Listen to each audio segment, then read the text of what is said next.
Hi, good evening, everyone. Sorry that it's just me right now. Life is, a little busy for everyone, so my co-host will be joining me a little bit later, but I didn't want to keep you guys waiting. As always, we are the melanated console, even though it's just me right now. I'm, and as always, like, subscribe, and enjoy the show. We usually start around Tuesdays at 9 p.m. Eastern Standard Time and 6 p.m. Pacific Standard Time. And of course, like, subscribe, and enjoy the show. Sorry if I seem a little bit frazzled. It's just, I'm sure you've all heard the news about, what the Supreme Court of the United States has done. They overturned Roe v. Wade, which is, essentially the woman's right to, have an abortion. And it's just been, tough few days, or a tough 24 hours, I guess. I guess it was just yesterday, huh? Yeah. What's sad is that we didn't even want to, like, this month, we weren't even wanting, like, we didn't want to really talk about anything super serious because this month we'll be celebrating 2 years being a YouTube channel, coming to you guys essentially every Tuesday for the past 2 years. And we wanted to, especially like bring on our supporters, like each Tuesday this week, we were trying to, get that set up. And, the government, in its typical fashion, decided to take a massive shit on our lives, pretty much. So, we're here to talk about this. And it just sucks. Hey, Gil. Yeah, it's just me right now. Toby and Ron, they're, getting things set up. Yeah, they're getting things set up. They'll be on shortly.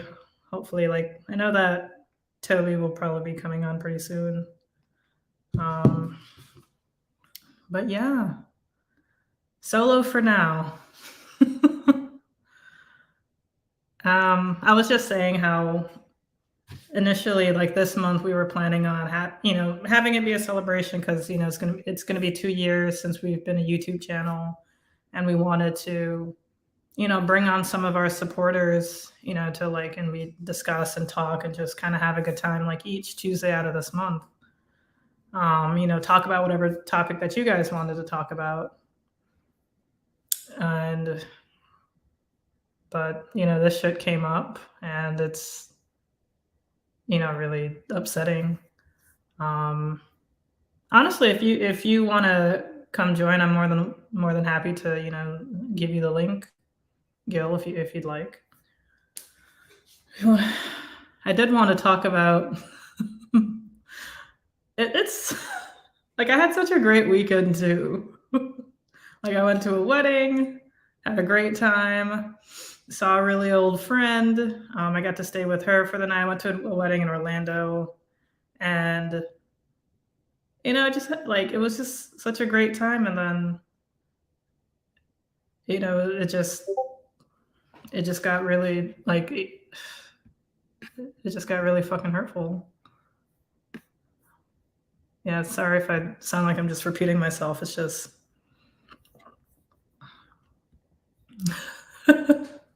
thanks, Liz.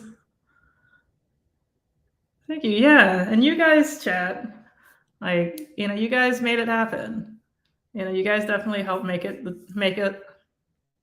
Melanated Council what it is. So I'm super appreciative and grateful for you all, and I know that Toby and Ron definitely feel the same way. Yeah, no, life is definitely bittersweet like that. Hey everybody. Hey Mish. Hey. For you guys who are just joining, Toby and Ron are running a little bit late. I didn't want to start the stream, too late, so I was like, let me just start it now. This is actually my first time just completely creating a stream, so I apologize if anything's spelled wrong. I don't think I was supposed to capitalize the V in Roe V. Wade, actually, but I don't know. Like, I feel like in video games, like they always had for verses, it was VS, but for whatever reason, I guess when it comes to politics, it's just V. My mind is all over the place. I apologize once again. It's just been a hard few days. I know you guys have all heard the news. If you've used Twitter or any social media platform versus we'll just have to do.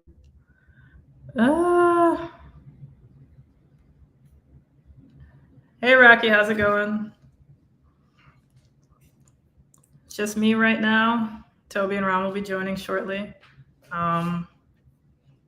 Yeah, usually at the beginning of the streams, we usually just talk about kind of like how our weekends and just something that's sort of lighthearted. And the stream was supposed to be pretty lighthearted.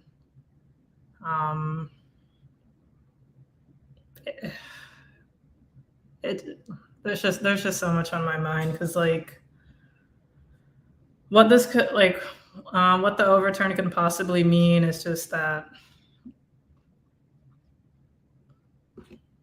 it's just like all it is just controlling women's bodies. That's really it at the end of the day, because if they really cared about the unborn, if they really cared about babies, then they would make better laws and better I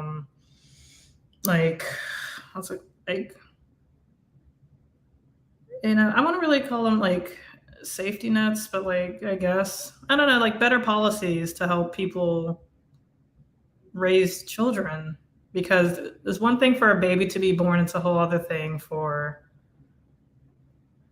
to take care of that child, because they only care about once the kid is born, and after that it's just like they don't care. 749 steps back. Yeah, women being attacked for being nothing. Yeah, no, it's nothing new. It's just we're going like we're just attacking them more now. This with dumbbells and kettlebells in the background. You can see my kettlebell. Yeah. Unfortunately, I haven't really been using them much, and it's not even because like I hurt my hand the other day. Like I rarely use them.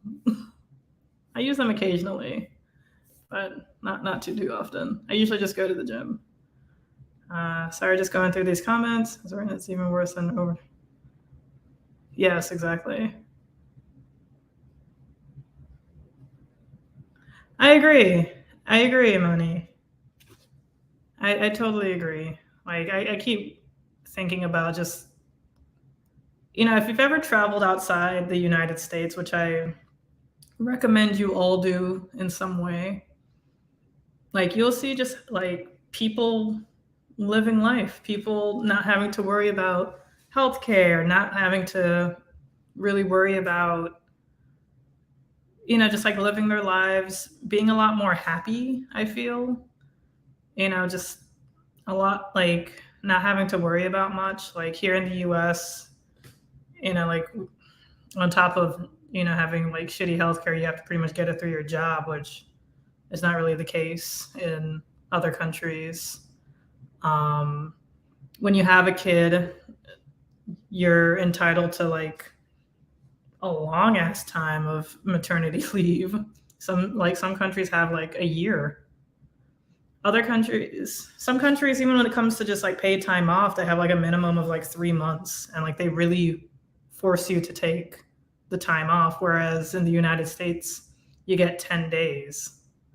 Like I was actually, just, like applying for jobs, not seriously, just to see, and just to kind of see what's out there. Keep your ears to the streets. so to speak. And like fortunately, like the company that I have now has like fantastic benefits. But like other companies, yeah, it's just like 10 days paid time off. And it's like, oh yeah, but you can, buy an extra day off. It's like, why the hell would I buy an extra day off? How's that like a bargain? But I don't know. But I totally agree with you, Imani. Like one of my friends was saying how she can technically get like Scottish citizenship. I think through one of her parents. And she's considering it. Like I could, I guess, technically get Jamaican citizenship, which I guess is pretty cool. And it is pretty cool. It just sucks because Jamaica's like a third world country. Thank you. Yeah. I saw your vlog, anime music in the car. I love it. Hey. Yeah, I gotta look at your vlog. Yeah, no, I love it. I mean, I love anime music. I listen to it in the car too. Honestly, like when I was in college, and even I feel like after college, whenever I was down, I'd always play the Sailor Moon theme song to make me feel better. She's strong enough carrying the street by herself. I love that. I'm going to take a screenshot of that, if you don't mind. So there's only 5 people watching the stream, so I have time. I can get away with taking a screenshot. Yes, still one of the best to have. I agree. I definitely agree, Chad. And without further ado, the one, the only, the timeless, the terrific, the sometimes terrifying Toby. Not terrifying. What's up, everybody? Wow. Let me take this off. I just got back from my office like a few hours ago, so that's fun. Catching up on some much needed work. What was just happening? Let me not interrupt a great one woman stream. I am so proud right now because I know Ron has done this one man thing. And here you are doing it too. Yeah. No, thank you. It was, I mean, the chat, of course, makes it easier. The chat always makes everything easier. So, so I was happy to have them. I was just like, just talking until like someone talks to me. For whatever reason, like there's like a way to see like who's viewing from where, not exactly who, but like how many. Like, oh, one person is on Twitch. There's like 5 people on YouTube right now. And I saw that there was one person, like pretty much as soon as I turned on, I was like, okay, awesome. Let me just talk to you. Nice, thank you. Imani, Amina. Hello there. Yes, hello. Yeah, so I was trying my mind's all over the place. I was trying to talk about my weekend, but it was just like it just got so shitty. Monday when we found out about Roe v. Wade. Because like I went out of town. I went to Orlando, which is like 3 hours north of me, for a wedding. Nice. And like I had a great time. Like I a lot. The food was great. The bride looked absolutely gorgeous. The groom had such a like well done, beautiful tux. Like everything was just great. Dance, had fun. Dance with random people, met people. It was fun, and I got to see like some coworkers, whom I haven't seen in so long since we've been working from home since the pandemic. And yeah, I had a great time. People commented about, that I look good. Yes. I lost weight. Yes, I know. I won't lie. That was one of the things I was hoping for. I don't care if I sound shameless or,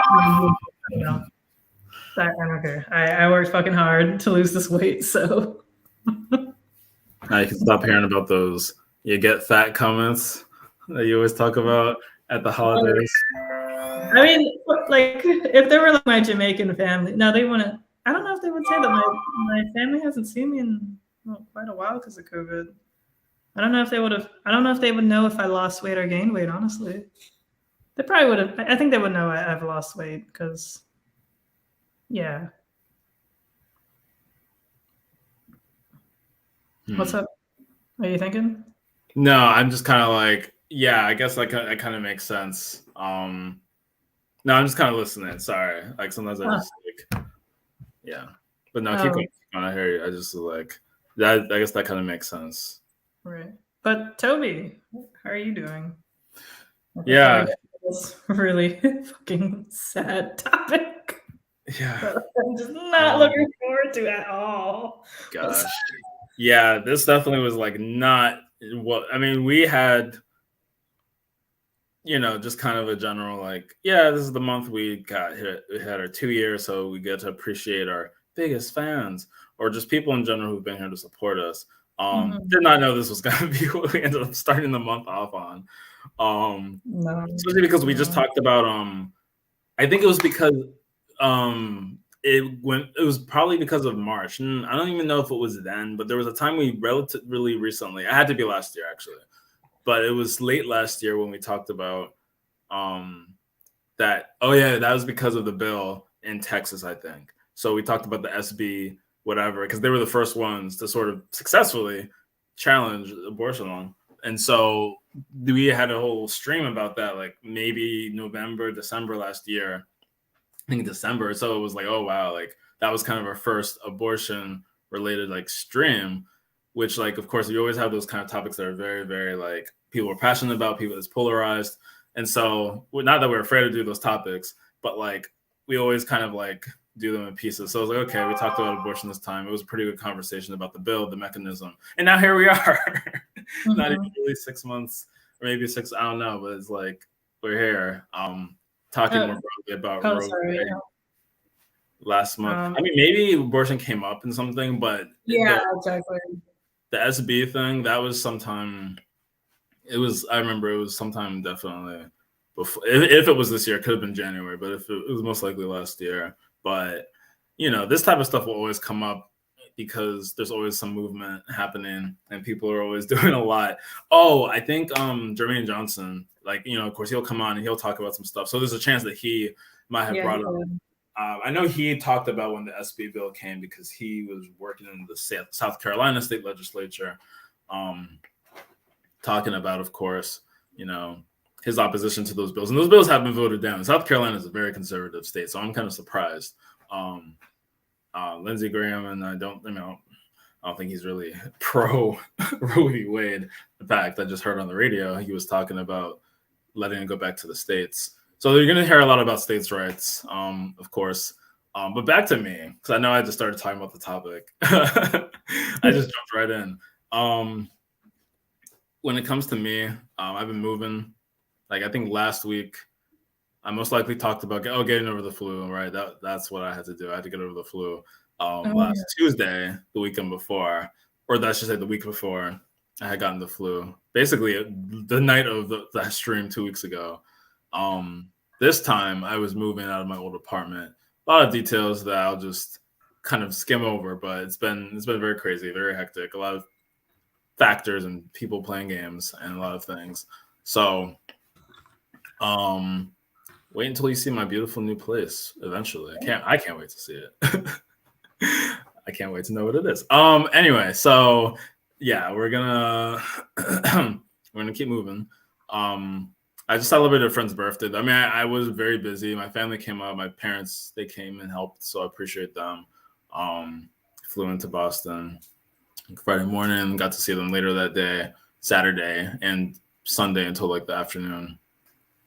They came on an apartment tour with me and my prospective roommate on Sunday afternoon. So that was actually pretty cool because we had like both sets of families for our roommates together.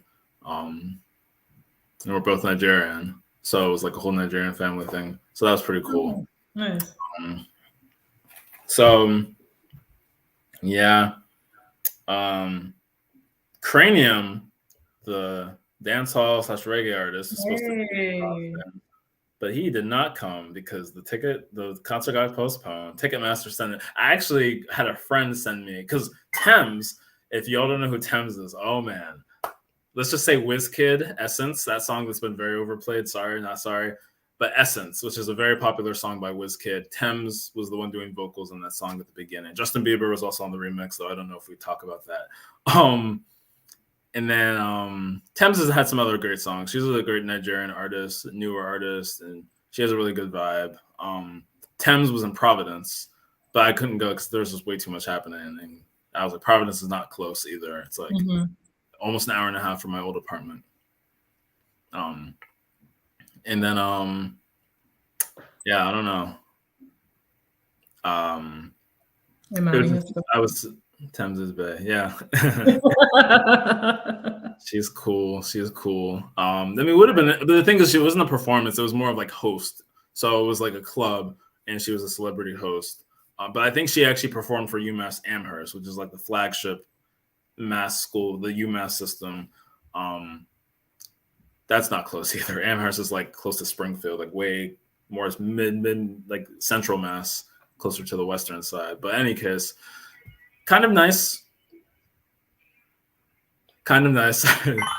These walls are thin. So this weekend, Joe Boy, who's a pop, Nigerian artist, he has a popular song called "Alcohol Sip." Okay. It's literally called "Sip" but alcohol. That song is a banger though. So that song came out last year, but he's had other songs. But like he's coming on Thursday to Providence again. Why do people come to Providence so far? That's random.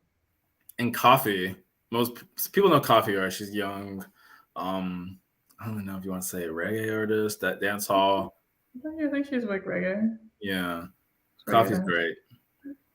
She's coming with Star and who's a Nigerian. I don't know if I want to call her Afrobeats, but she's a Nigerian singer. And Buju, who's a very popular. He's like a very up and coming Nigerian Afrobeats. I don't even know why I call him Afrobeats. He's a singer. He's done a lot of songs with like WizKid and some other artists. But anyway, they're coming. Buju's coming on his own later in the month, like mid-May. So anyway, there's a lot going on. So I'm looking forward to that in the midst of all the moving stuff. His name is just Buju. So I actually don't know. I have a feeling. Are you thinking of Buju Banton? Yeah, I'm thinking of Buju Banton. This is a different person. Yeah, no, Buju's definitely. He might also go by a different name, BXN something. Buju. Buju's a Nigerian artist. Okay. So it's like Buju Banton is not up and coming. Yeah, that's why I had to say because when you nodded, I was like, I wonder if you're thinking of Buju or Buju Banton. It's like Buju's up and coming. Like just from the 90s. I sadly didn't really know who Buju Banton was till I heard Blessed a few years ago. Like I must have heard his songs, like popular songs, and I just didn't know which ones. So anyways, catch me in these concert streets. And that's basically perfect timing because I was gonna say literally I'm gonna pass the mic back. And now we have a third. A third? Yes, we have our remarkable Ron joining us. Woo! Without my camera. Also, Chad, you had mentioned Gently Down the Stream. And I'm not sure where that metaphor was going, but I kind of have an idea. It could be like if the joke you're making is what I think you're making, you're very bold for that one. But it was like our live stream, Gently Down the Stream. That makes more sense, and that's what we're gonna go with. All right. Okay.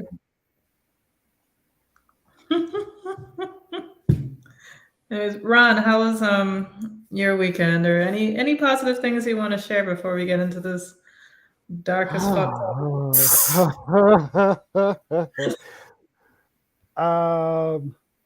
Let's see. The weekend had a sleepover for 2 nights, and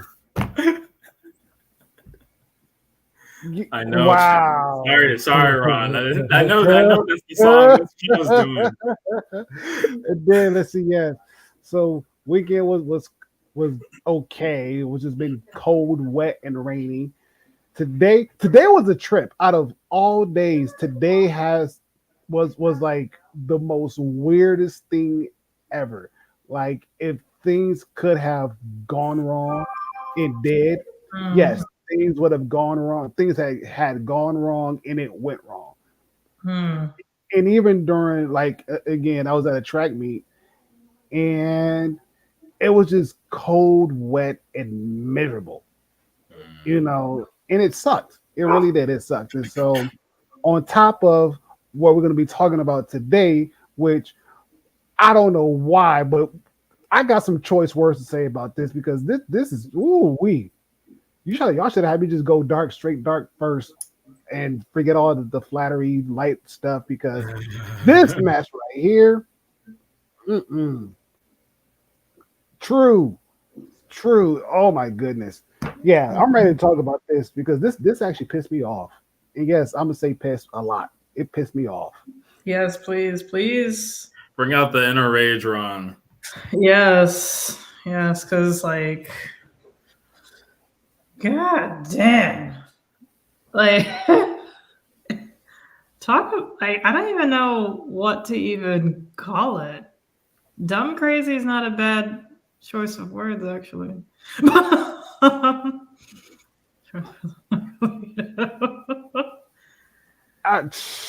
Yeah, dumb crazy is not even a word for it. It's disheartening. Yes, agreed. Angry black man mode activated. Yes, I'm about to go Super Saiyan stage 4. Just jump from 0 to 4. Yep, 0 to 4. Like skip 1, 2, and 3. No, I'm going 0 to 4. That's how upsetting this whole thing is.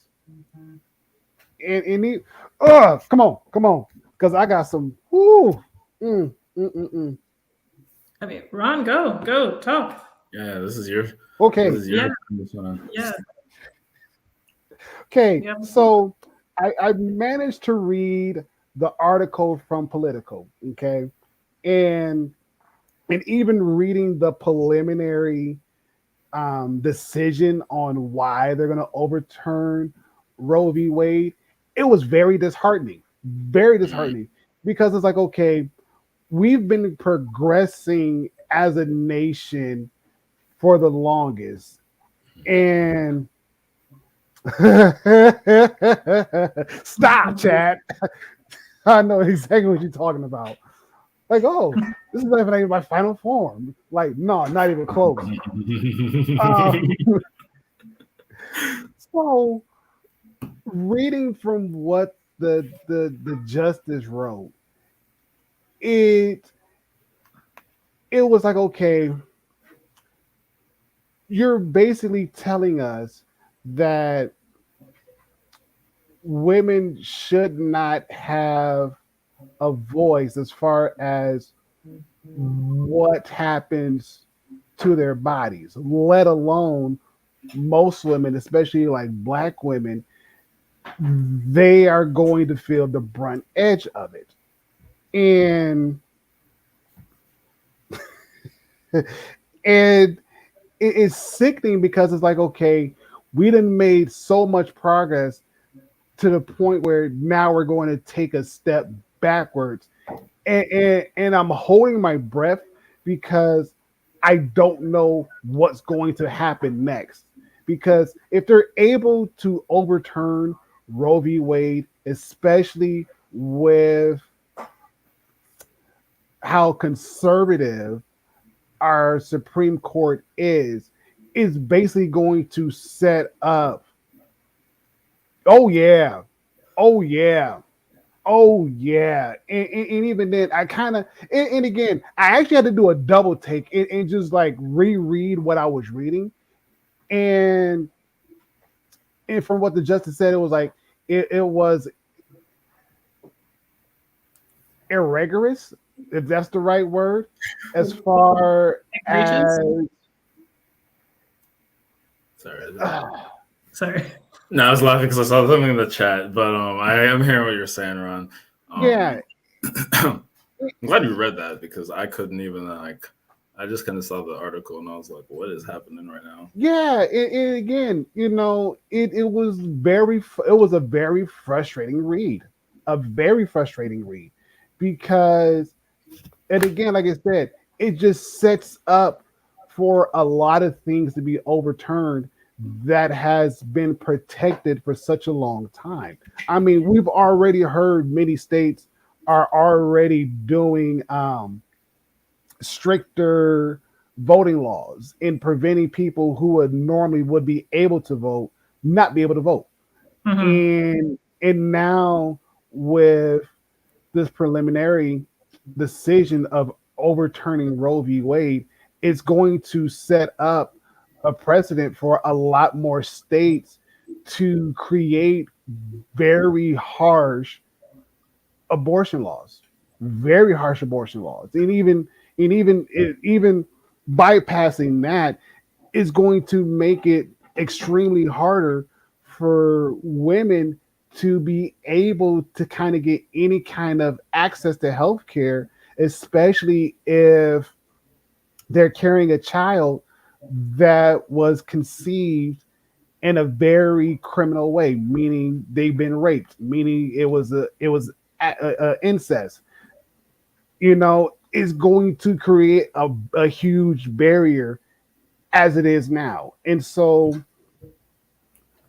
yes, oh yes, agreed. Oh, agreed. And like I said, I'm holding my breath because if they're able to do this, then there's no telling what's going to happen afterwards. There's no telling what other laws that they're going to look at and say, well, if we can overturn this, we might as well be able to overturn this, which has set a precedent for a lot of things that have happened over the years. And so it is really, really, really a scary time in life to be in, to witness that. And again, like I said, if they're, and again, please do keep in mind, ladies and gentlemen, that the voting has not been set in stone, like the count has not been set in stone, that this is still a preliminary thing. But at the same time, because of the fact that the way how the Supreme Court is going to rule conservatively, we're going to see, I think Politico said within the next 2 months, that initial decision could very well be finalized. It could very well be finalized. But even then, you do have the flip side of the coin that says within the next 2 months, it could be that they're going to uphold it and keep it in place. So these next 2 months are going to be a very, very dark and scary time in the United States, especially if you're a woman, especially if you're a woman of color, especially if you're a woman of color.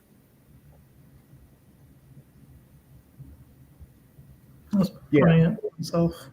Yeah, like you can't see me, but I'm pointing at L, like specifically, like I'm pointing at L because, and again, it sucks that Black women, especially when it comes to medical treatment, anything dealing with the medical field in itself, it sucks that they have to jump through so many hoops and barriers versus their white counterpart.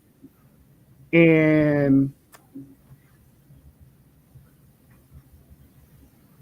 yes, yes, yes. I think it was like Chief Justice Alito who wrote the preliminary one. Again, just his tone that he was using in the initial paper, you could tell it was very conservative, very conservative. Like there's no way of negotiating. Like there's no room for negotiation. Like this is what we're going to do. This is how we feel about it. This is why we should, you know, overturn this because of A, B, C, and D. And it's like, well, you got to realize like A, B, C, and D is still happening, which is the reason why it's been put in place for almost 50 years. And it's been helpful for the last past 50 years. And you're going to tell me that you wanted to dismantle something that was been working for 50 years? Like, mm, I hope you don't have granddaughters or great granddaughters, and if they get messed around and get the short end of the stick because of your initial decision, please don't cry about it. Please don't gripe about it because it was your decision that you made. That's going to affect a lot of people coming up afterwards. A lot, and again, like I said, especially women of color. No, not sure, Ron. So Gil asks, Elle, what are your thoughts on the future of America in your eyes as a black woman? My thoughts on the future of America in my eyes as a black woman, bleak, not good. Um, just saying things off the top of my head here. um, the future of America, it's almost like it's like I don't know. A lot of Americans have just been played, and I feel really bad. A lot of it's you know it's facts versus belief, and Mm-hmm. belief is a really hard thing to change because a belief can be based off of nothing. Like you can just up and believe the Earth is square. I don't think anyone's really said that. People usually say either the Earth is round or the Earth is flat. But if I just said the Earth is a cube, I could just believe that, and you can give me whatever information you have. You can launch me up into space and have me look down on the Earth, and I will just say all of it was a hoax, and that was just my belief. So it's very it's very difficult and damn near impossible to change someone's belief. I'm not saying it can't happen, but it's just very difficult because people hold to their beliefs as if it can kill, as if it's life or death. Um, so where I'm going with this is people believe that like the most vulnerable among us are the unborn, the child in the womb, that they're the most vulnerable, that they're the most vulnerable being, the most vulnerable person. And if you go to church and your pastor tells you some prime real estate, one of the 8 vertices on Cuba. The metaverse real estate. Anyways, so let me not get into that. I just heard a radio piece and I was flabbergasted. What's that, like that cube world that everyone plays? Roblox? No, it starts with an M. Anyways, Minecraft? yes. Okay, Anyway, okay. yeah, so that's probably Cube Earth. Anyway, to change someone's beliefs is incredibly difficult because you can give them whatever facts you have, or not even you have, but facts that are true, that are there. And it could just not change someone's mind, Their pastors and preachers told them that, hey, this is the unborn are the most vulnerable population. We have to protect the unborn at all costs. So to hear people, especially those on the left, say that we are pro-abortion, we're pro choice seems very demonic and evil and terrible.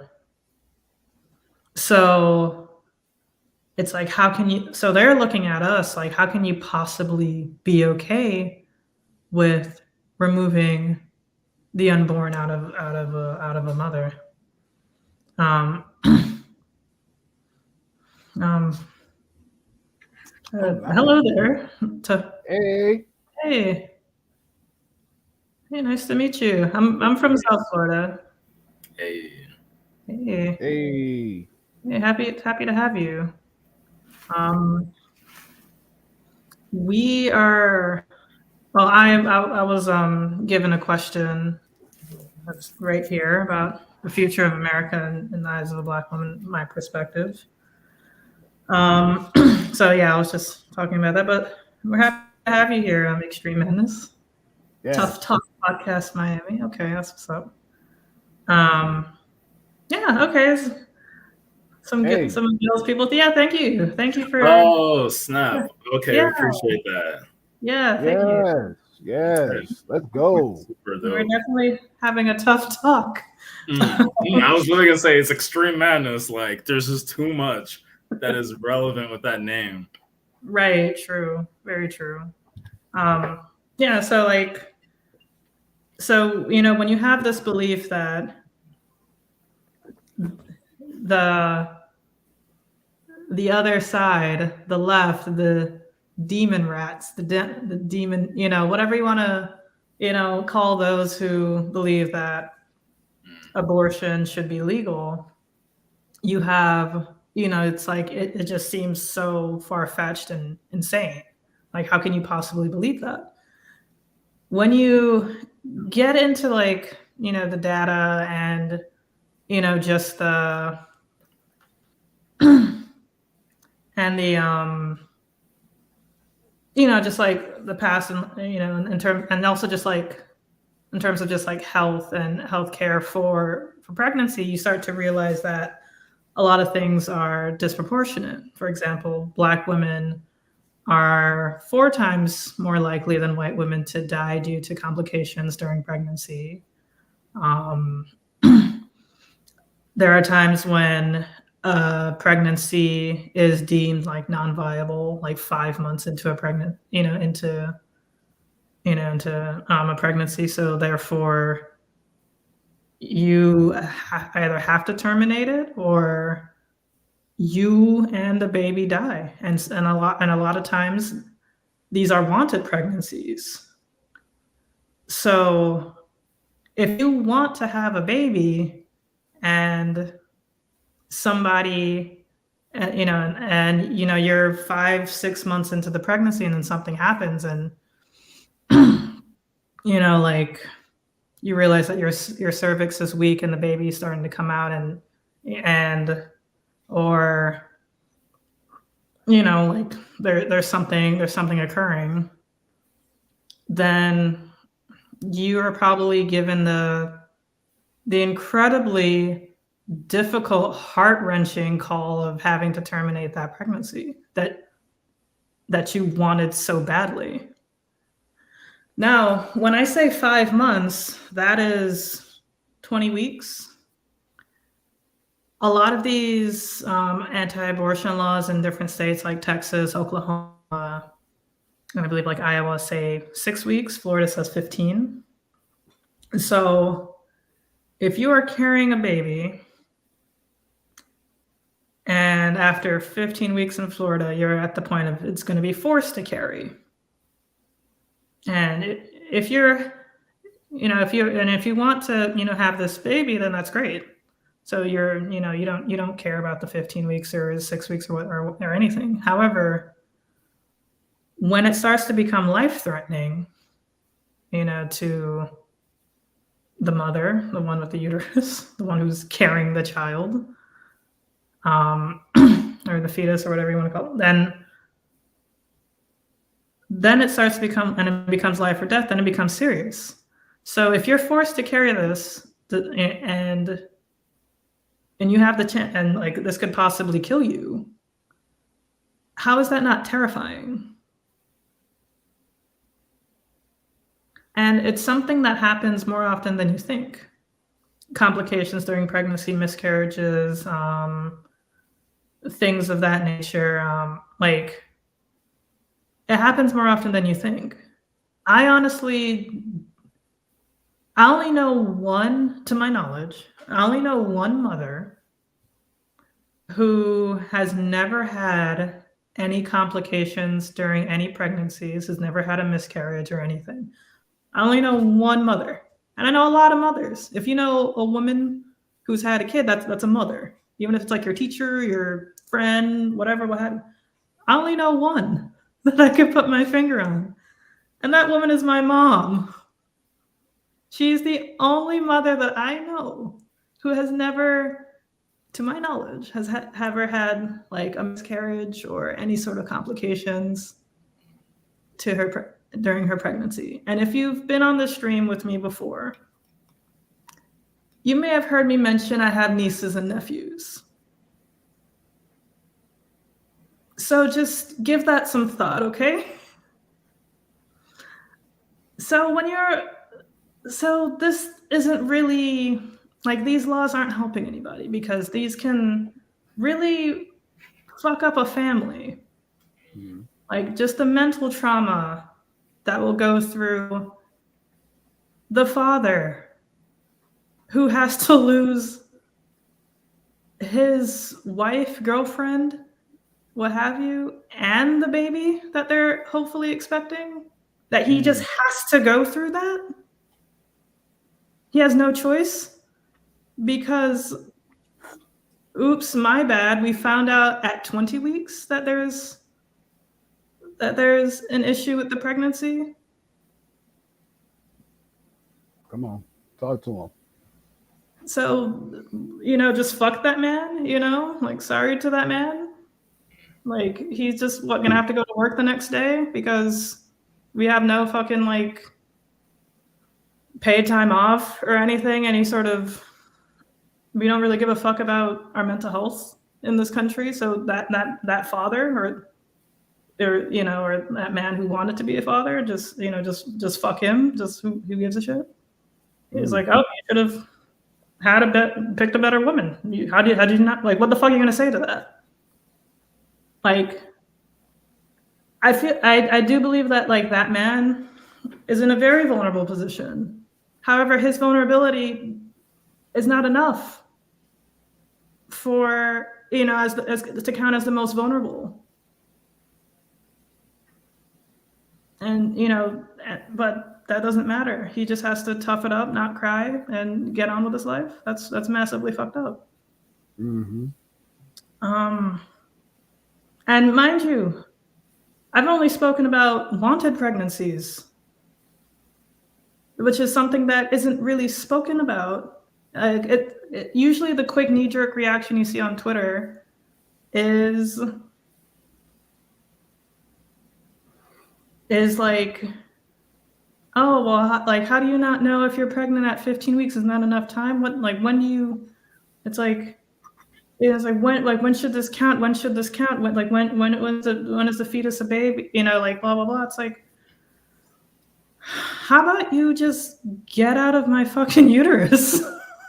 How about you just give it up, to the one or the ones having the child? Or, the ones who are pregnant, why don't you just leave it up to them? Because if you're in situations where it could be life or death, and you're like, why should we die for wanting a baby? Or why should we die for just having sex?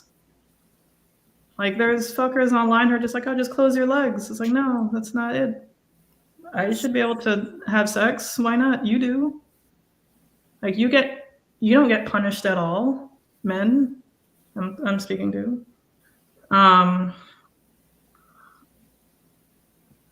And if I were with my husband and we want to have a child and there's, complications, because that happens more often than you think. Like, the United States has the highest I don't know the proper terminology. What's sad is like one of my sisters is like an expert on this topic. My name this dream was going to be I don't work at Harvard because I look like my sister a lot, and like like on the off chance of anybody coming on and be like, you know, is that doctor? I don't want to say her name, but like, is that Dr. So and so? It's like, no, I'm her sister though, and I'm trying my best. So I don't know the proper terminology, but what I'm essentially trying to say is that the United States has the highest, it's like maternal mortality rates out of any developed nation in the world, which is fucking sad and depressing. Like, are you serious? And it's not like, yes, Black women definitely get, die at a higher rate. It's not necessarily, I don't think it's infant mortality rate, Sealbear. Oh, I thought that was the term. Is it infant mortality rate? I could have sworn it was the mothers. Oh, are you saying specifically about mothers dying in childbirth? Or like, during complications during pregnancy. It might, sorry if I'm getting my terminology messed up. I apologize. No, I get what you're saying. I think, because I know infant mortality is a huge problem in the U.S. in the developed countries, like one of the worst. Yes. Maternal mortality, I expect, could very well be in that same. Yeah, that makes sense. That definitely makes sense. They're both linked, so. Right, because another thing that happens a lot in this country is the closures of, like women's hospitals, maternity wards, or something. Like, I can't believe I'm fucking slipping on this. I apologize. Like, it's like, I shouldn't say like we weren't prepared to talk about this topic, because in a way we kind of weren't. But like, because we weren't expecting yesterday to fucking happen. But yeah, so I apologize if I'm sounding all over the place and razzled. It's just like, this affects me personally. I've never been pregnant, and this still affects me personally. So yeah, so okay, so it according to Chad on YouTube, it's maternal mortality rates. Okay, thank you. Yeah, so the United States has the highest maternal mortality rate in a developed nation, which is sad. I don't think they're putting in any laws to change that, to be like, hey, doctors and nurses and, everything else, improve. But it's not just, I shouldn't even fucking say that. It's not necessarily doctors and nurses, also just the closures of, like birthing clinics, for those who are, like, things like that. I don't know, I can't remember the exact proper terminology, but there's a lot of closures in Black, Latino, and rural communities. And rural is just another way of sort of saying white. So it's kind of a dog there. But yeah, no, there's a lot of, that happens in a lot of rural communities where, like, just hospital closures is a massive issue in a lot of rural communities. And the closure of a rural of a hospital can be like, like in a zip code, can drastically increase maternal mortality rate, and I'm sure infant deaths as well. And that family had every right to get pregnant and have a child. It's just, we have a lot of fucked up things in place, a lot of fucked up laws in place that just make having a child difficult. And once again, I have yet to speak about getting pregnant on accident and not wanting a child. So far, I've only spoken about actually wanting a child. And this is, and the complications that come because of that. Right. So overturning Roe v. Wade, creating these very strict abortion laws, increases the chance of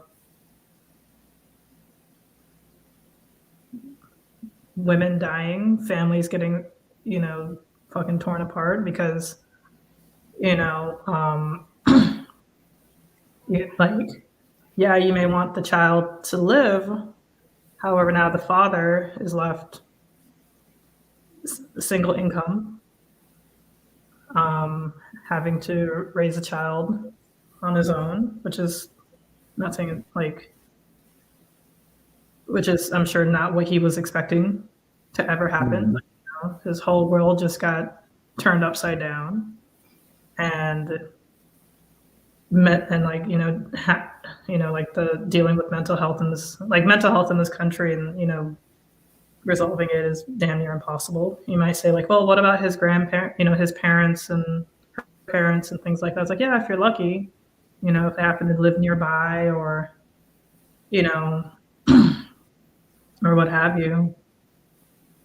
But if their parents are old and they can't really care for a child, or if their friends can't really care, or you just never know. It's not really. Yeah, it takes a village to raise a child, but let's be honest, it's not like we're everyone's really just here for everyone. If you're forced to have so let's say let's switch it up and say a woman, definitely worst case scenario, a woman was raped by her father, got pregnant due to their parents' fucked up beliefs, was forced to carry the baby full term,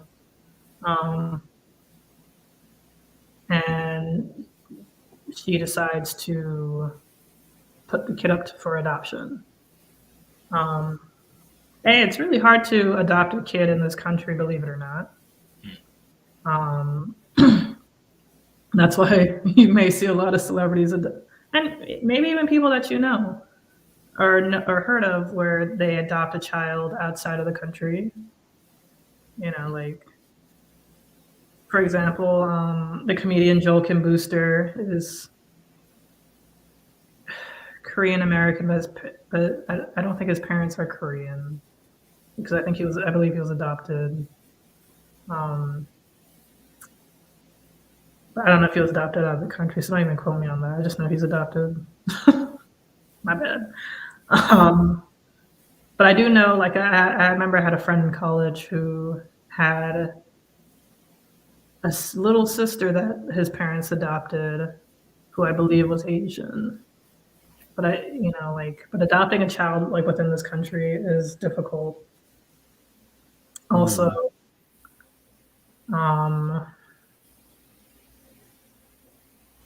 what's it called? What was I trying to say? Oh, just going into an orphanage, and the foster care system is I don't know if you've heard people's stories about going through the foster care system, but I've yet to hear a super amazing positive story. I'm sure they exist. Sorry for sounding dark. But to your child, of course it's a difficult decision no matter what you do, whether you choose to terminate the pregnancy or keep it full term and have the baby and then put the child up for adoption. Both very hard, difficult decisions to make. Mm-hmm. And the government doesn't necessarily make it easier, because we're all in our 20s, 30s plus, and we can all see how fucked up this country is. But I don't know, some people just are holding on to that weird belief of, I don't know, what if your child gets adopted by this incredible family and he lives this amazing life and he grows up to be a doctor and cures cancer or something like that. Like, and that may be the case. That may also not be the case, though. More than likely not be the case. Sorry to, put that on you. But we like to, especially in this country, we like to believe that we're going to, like, we're going to become like something big, like this kid is going to be the one, or I'm going to be the one who, and it's like you hear stories like Tyler Perry's story, or like J.K. Rowling, or I don't know, like we've all heard like these stories of somebody being at like the lowest of the low possible, but they kept going, they kept persevering, they keep working hard, they kept going for it, and lo and behold, they made it, and like look how rich they are. It's like, yeah, that's great. How often does that happen?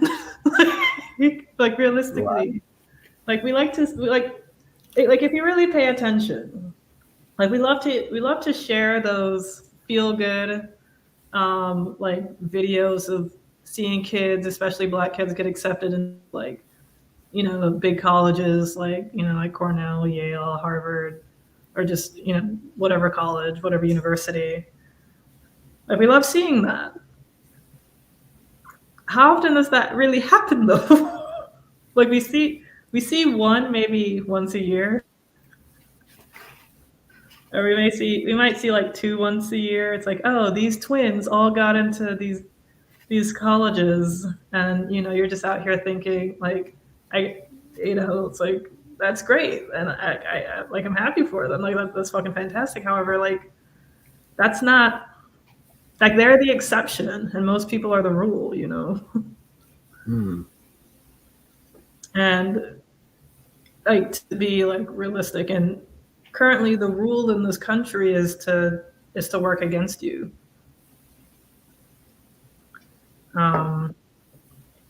Unfortunately, and we just have to keep working and like fighting it and fighting it and fighting it and fighting it. And then, woo, we buy a home, and then you have to continuously start fighting some other shit.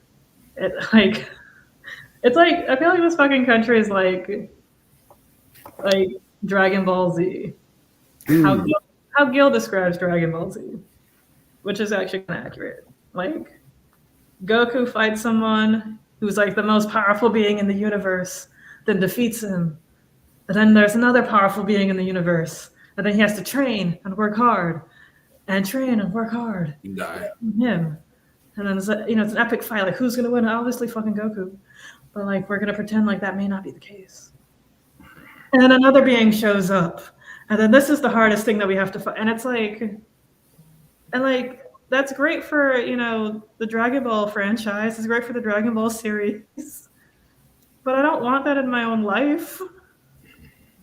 I don't want to be constantly fucking fighting shit. It's like, all right, here's another boss battle. It's like you have to be scared to have sex now. It's like, oh great. I already lost my virginity really fucking late. So now I gotta deal with this fucking levels of anxiety. Like Oh man. So I guess to put it succinctly, Gil, what my thoughts of America, the future of America is that we can't, it's hard. I feel like the hardest battle we're going to have to fight is how people assert their beliefs. I think that's the hardest battle we're going to have to fight.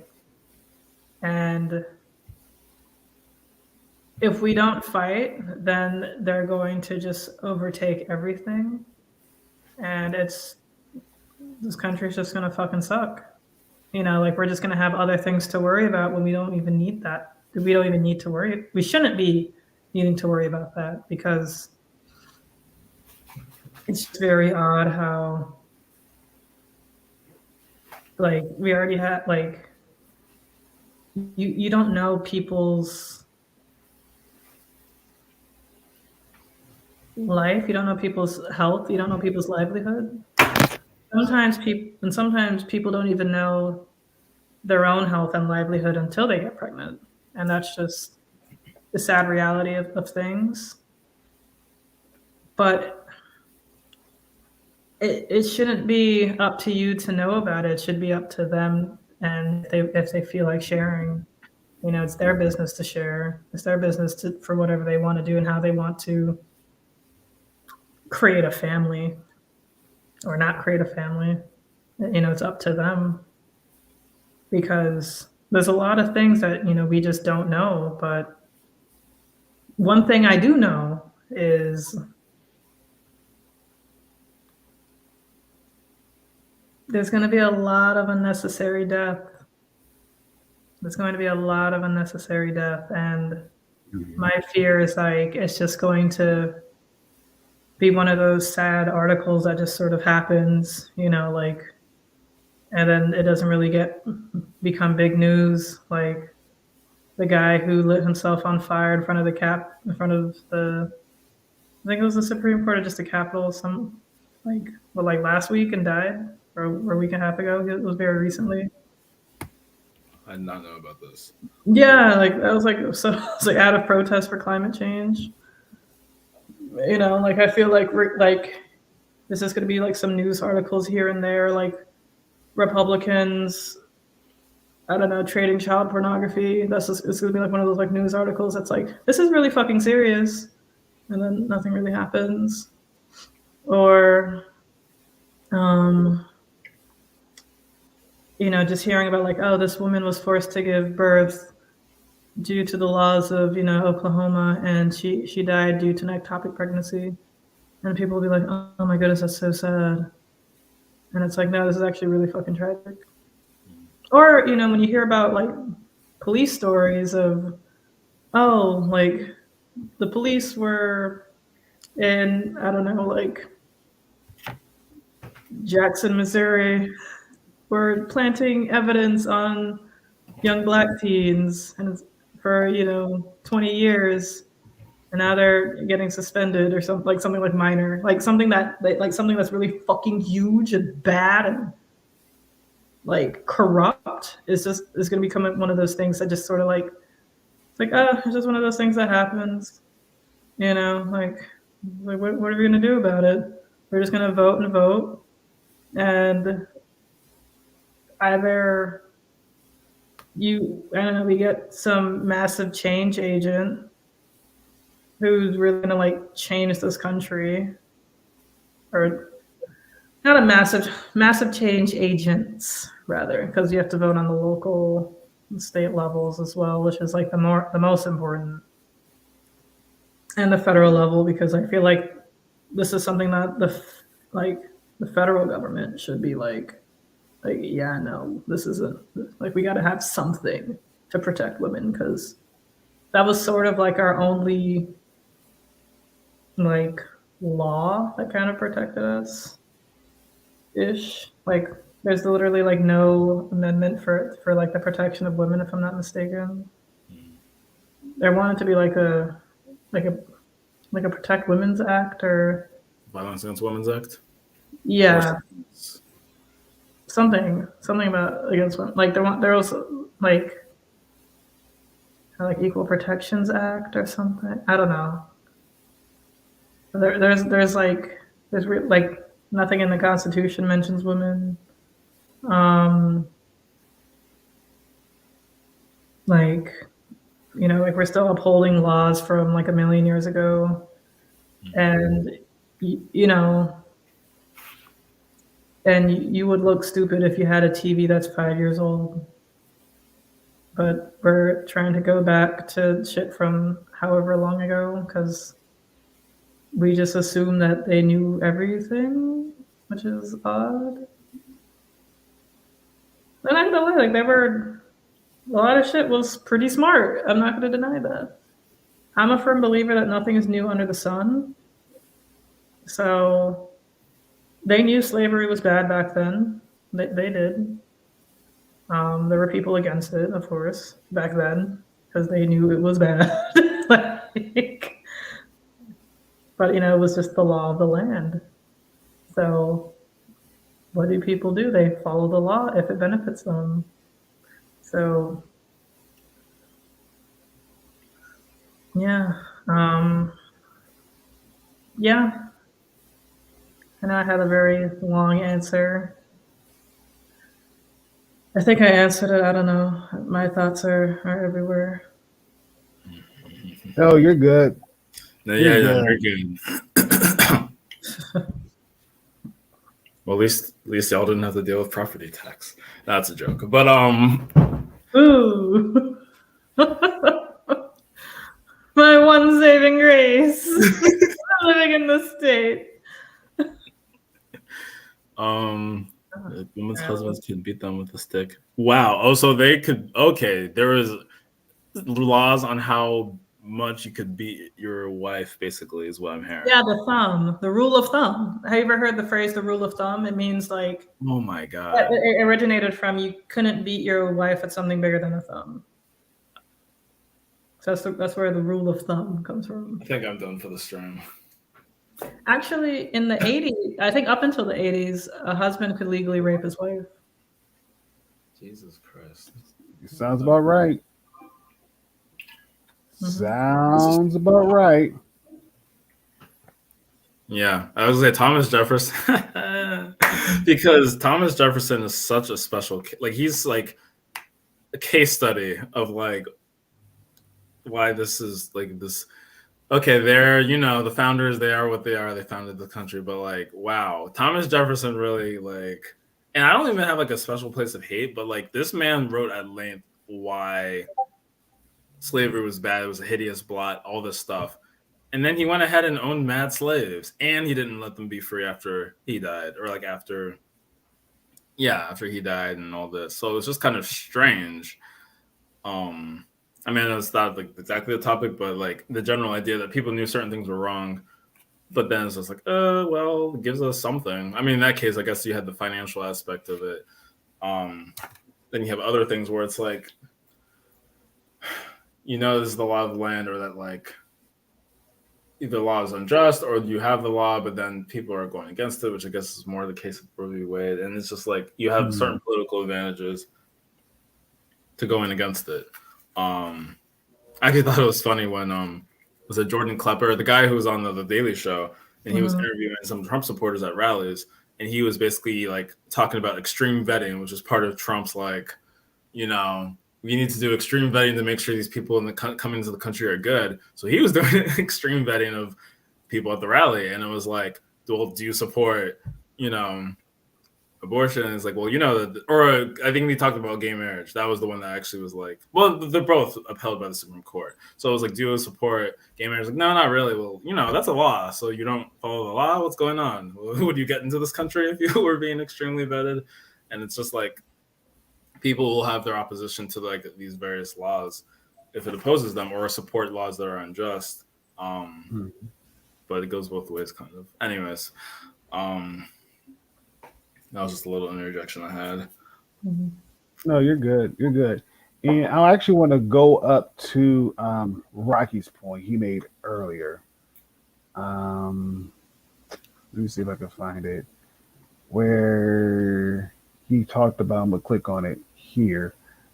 Don't know about the husband angle, since guys really don't get a say in this situation. And I could actually kind of speak from experience, because before my daughter was born, we actually had another child who died due to a miscarriage. And even then, at the time, my wife was telling our doctor that she wasn't feeling right, that there was something going wrong with her. And she said, I can't put my finger on it. She said, but my body doesn't feel right. Like, I don't feel right. And the doctors at the time pretty much just brushed it off like, no, it's nothing. You'll be fine. She's like, no, seriously, like my body does not feel right. I can't understand or I can't explain what's going on, but I know something is wrong. And she kept saying that for weeks and weeks and weeks. And so the day that either I was going into work, or I was coming home from work. I think I was going into work. Yeah, I was going into work first shift. And so she's like, babe, she's like, just keep your phone with you at all times. She said, because I feel off. Like, I don't feel good. Like, I don't feel right at all. I'm like, okay, like I will. And so I went to work, told my boss, like, hey, we're pregnant, the missus is pregnant. And, she told me, oh man, dude, it gets deep. It gets deep. It gets deep. I appreciate it. It gets deep. Like, she told me to keep my phone on me at all times. Is it okay? He was like, yeah, sure. Whatever. She's like, fine. It's okay. Mind you, just to get the time frame, she's 4 months pregnant. 4 months pregnant. So Okay. if you can do the math, she's about about 20, 16. about 16 weeks. Okay. Sorry. Yeah. Now, it's about 16 weeks. So again, setting up a precedent because of what's going on now. Okay. So she's 16 weeks pregnant. And we're happy, like, yes, we're having a baby boy and everything else. Like, we're happy. We're happy. But with the news she had gave me prior, I'm like, like, I don't know what's going on. With the first pregnancy, it went fine. Like, cool. And so with the second one, we're like, okay, we're a little bit on edge. We don't know what's going on, but we're a little bit on edge. So I come home from work like a typical day. And she says, babe, I'm finna go to the bathroom. She said, because I got to go to the bathroom. I'm like, okay, cool, great. No big deal. No big deal. And so I'm upstairs, get like not even really going I'm not even like halfway out of my work clothes. And I hear this blood curdling scream, and she's screaming my name. So I'm flying down the stairs. She says, call the ambulance right now. I'm like, why? What's going on? And as soon as I open up the bathroom, I see her giving birth. Mind you, she's 16 weeks, you guys. Mind you, she's 16 weeks. 16 weeks. Okay. She's legitimately giving birth. And so I called the ambulance and they rushed over here. And you can see like the baby, he was still in the amniotic sac. And she was like crying because we were like, holy crap, like what's going on? And so and of course the ambulance came in, she's in the back, I'm in the front seat, and I'm like this can't be happening. Like this is legitimately like this cannot be happening right now. Okay. This can't be happening. And so the technician in the back says like, yes, it is a boy. And I broke down crying in the front seat. She's crying in the back seat. And the driver next to me looks over at me. She says, I'm so sorry for your loss. I'm so sorry. And we're just like, okay, like this is wild. This is wild. So we get to the hospital and call the doctor. And the doctor says, okay, I'm on my way. So we get there, of course, the emergency doctor is like, checking around, make sure she's okay. And I see my wife, she's turning pale, like she's losing color in her skin. And we're trying to figure out, like, okay, what's going on now? And I'm like, okay, I already lost the son. Like, what's going on now? And so of course, my wife's doctor was coming in, was pushing on her stomach because I guess the what's that thing called? The afterbirth? Huh? Was it the Yes, yes, afterbirth? Yeah. yes. It was stuck inside of her. It was legitimately stuck inside of her, and what they were trying to do was push on her stomach to push it out. At the same time, mind you, her doctor. This is her doctor now. The same time her doctor is pushing on her stomach, she's passing blood clots like the size of a like an old school John F. Kennedy $50 coin. So if anybody knows, can picture the old school $50 coin with John F. Kennedy's face on the front of it, it's not no little coin. It's pretty big. It's huge. She's passing them out each time they're pushing on her stomach. And the ER doctor comes in and says, "Whoa, what are you doing? We're trying to get the afterbirth." Like, no, like you're killing her as of right now. Whoa. Her doctor was like, "Well, what do you mean? Like, can't you see the color on this woman's face? It's leaving her. We have to get her into surgery because we have to surgically remove this. Because if we keep doing this, she's going to bleed out on the bed right here in front of us." And he's like, "Don't you see the husband? Like, the husband already lost a child. Do you want him to lose a wife as well?" And so the doctor looked at me and left. Doctor looked at me and left. And so it's me, my wife, she's unconscious now. Her best friend or her best friend's mom, they come in, they're like, "What's going on?" So I told them the news. The ER doctor told me this. He said, "Mr. Marzette, I'm sorry this is going on with you and everything else." And he was like, "We're gonna do the best we can." It's like, "I'm sorry that you lost your son." He's like, "I'm going to make sure that you don't lose your wife.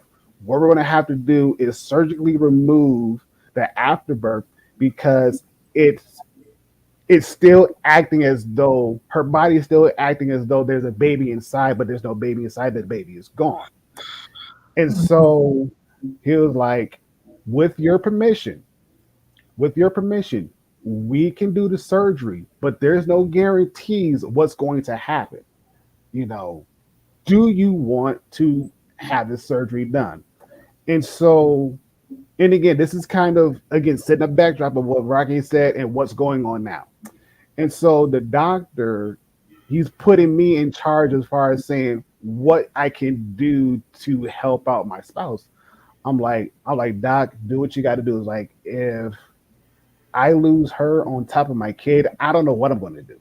Like, I already have a terrified, I think, 3-year-old, 4-year-old at the house still, who was there the same time all of this is going on. So it's like, you're basically putting me in a very tough spot, very, very tough situation. I'm like, do the surgery. Like, go ahead. Like, do what you got to do. And that's the only thing I can really do. And he said, okay. And so probably like 10, 20 minutes go by, and my wife's best friend is like, consoling me. Her mom, she was like, "Ron, you are going through a very tough time right now." And she's like, "I commend you for it because as a man and as a father, you're basically holding on to whatever little hope that you do have. And even then, just being in the same area as your child, as you losing your child, that's one thing. But to basically almost be losing your wife on top of that, that's a whole nother ball game that I wish nothing upon. And so I'm like, I know it's like as of right now, it's like I don't feel anything because I'm that numb, because it's hurtful, to know that she's been complaining to the same doctor this was what's going on. The doctor brushed her off aside and didn't do anything about it. And then when it's literally too little too late, she wants to make everything right, but it's doing more harm than good, you know. So about an hour passes by, and the ER doctor comes in. He's like, "Mr. Marzell, I want to give you some news." Like, what's going on? So I'm literally right now, I'm hoping for good news, but bracing for whatever blow is going to happen. And he said the surgery has been successful. We were able to remove the afterbirth, and your wife is in recovery. Well, give her some time. She's like, but you're more than welcome to see her once she's good. I'm like, thank you. And before he left, he's like, Mr. Mars, is that I don't know too many people who would be in this position who would still have a relatively sane mind. He said, but just know that by far you're probably one of the strongest people that I know of. And I'm like, okay. You're like, yeah, because that was scary. He said, he's like, I would not know what I would do in your position, losing a child and then possibly losing my spouse on top of that. Okay. Mhm. And so it was a very scary ride. Very scary ride. Now, for people like, okay, why are you saying all of this? Okay. I'm saying all of this because in Roe v. Wade, and especially with the state of Mississippi, because a lot of this has been set precedents, which was what I was telling before. A lot of this has been set precedents as far as what constitutes as a baby being viable. Okay. Under what the Supreme Court is voting to overturn and saying that it should be upheld by the states, and that what most states, especially like those southern states like Mississippi, who have deep religious ties, they constitute that a baby is viable at 15 weeks. And at 15 weeks, you really shouldn't be doing anything as far as abortion goes. In this case, she was a week after that 15-week viability clause, which means at 16 weeks, if we knew what was going on criminally, we could have been criminally charged with, at the very least, manslaughter, all the way up to basically murder, according to what the Supreme Courts want to do. Okay. And so, with that being said, with us having that type of a record on, and allowing the states to dictate when a child is viable or not, it's a very scary thing. And again, that 16 weeks mark, we would know half the stuff that was going on, because had the pregnancy continued, and again, the ER doctor and everybody and all the other, I think the coroner who came back and told us is like, it's probably a good thing that your wife naturally aborted this baby, because this child would have had several different birth defects, several different birth defects, which in a sense would have been very much hard, because of the fact that these birth defects are not curable whatsoever, meaning that in due time you would have lost your child later on in life versus earlier in life. And so, knowing that bit of information, it was like, well, dang, that's kind of crazy and jacked up all at the same time, because who would have thought that our second child would have been born with some kind of birth defect that was irreversible, that couldn't really be treated with medication, and again, mind you, we're still young. We're still like in our early 20s. Just, and again, for context, we're still in our early 20s. Still in our early 20s. Sure, we graduated school and everything else. We graduated college, but still, we were still in our early 20s, just trying to get our foot in the door of having some kind of solid foundation. And so it was like, having that news on top of that, I was like, it's crazy that You say that because it would have been very hard knowing that we could have had a child with special needs, and let alone we wouldn't know how to take care of the child. We wouldn't have. And even then, we wouldn't necessarily have anything set in place to make sure that the child is good and taken care of. And especially with paying for medical expenses, therapy, whatever you name it, that would have been a pretty hefty bill to ask for a 22, 23-year old to pay. A very hefty bill, very hefty bill. And so it was just like, holy crap. That says a lot. And so again, with the Supreme Court wanting to overturn this, the nightmare that I lived through is going to be the same nightmare that's going to happen all across America. All across America. The same nightmare my wife had to go through. You're going to see mothers basically going through that same nightmare to the point where it's like, well, you shouldn't have gotten pregnant. Like, who asked to be pregnant? We could have all the contraceptives in the world. We could take all the birth control period in the world, but at the same time, it's like you never know when you're going to get pregnant. You never know when you're going to get pregnant. You never know. Nobody knows. Nobody knows, and sometimes folks don't know until they're like 8 weeks in, 12 weeks in, 16 weeks in that they're pregnant. Like, holy crap! I didn't realize I was pregnant. And again, the show on TLC, Pregnant and Scared, or I didn't know I was pregnant. That is a very real thing. That is a very real thing. And it's like, how do you talk to somebody, let alone console somebody who's pregnant? And again, to Elle's point, who really didn't want to be pregnant, you know? And especially if the pregnancy was very much unplanned.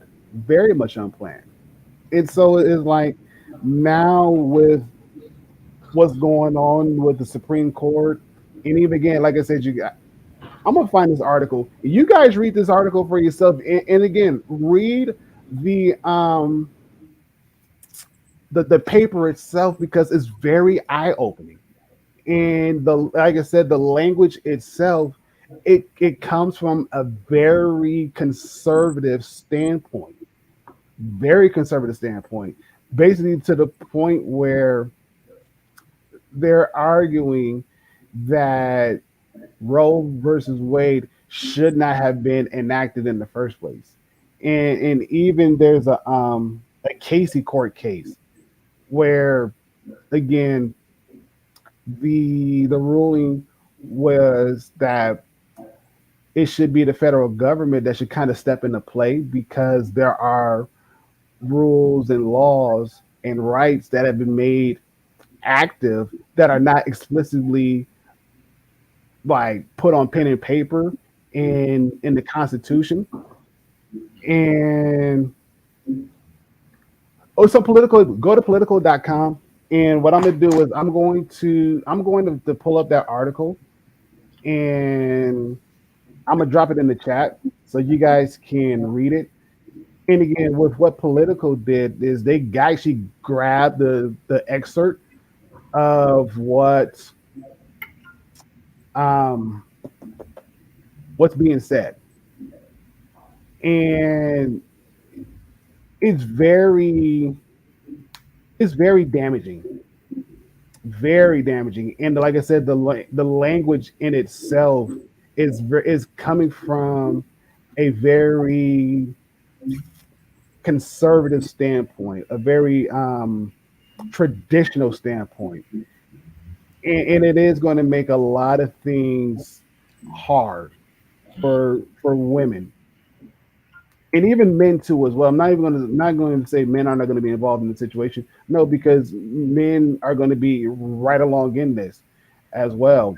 And so it's really going to be very hard. And Yeah, it's going to be very hard. Very, very, very hard. All right, so I found it, and I am going to drop this in the chat.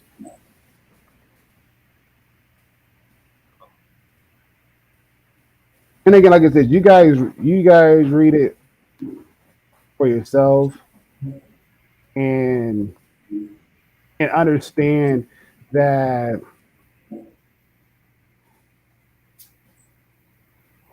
what is it? Roe v. Wade. I'm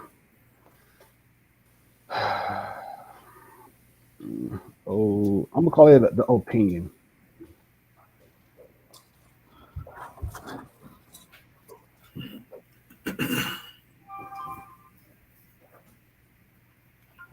Okay, so that's the article that's pretty much that has the actual excerpt from the who was it? Chief Supreme Court Justice Alito. And again, do keep in mind that with the 14th Amendment, if nobody really knows, just kind of give a brief synopsis. With the 14th Amendment, basically what it says is that state citizens have, you're welcome, states and citizens have implied slash expressed rights that are not necessarily found within the Constitution itself, but they're still equally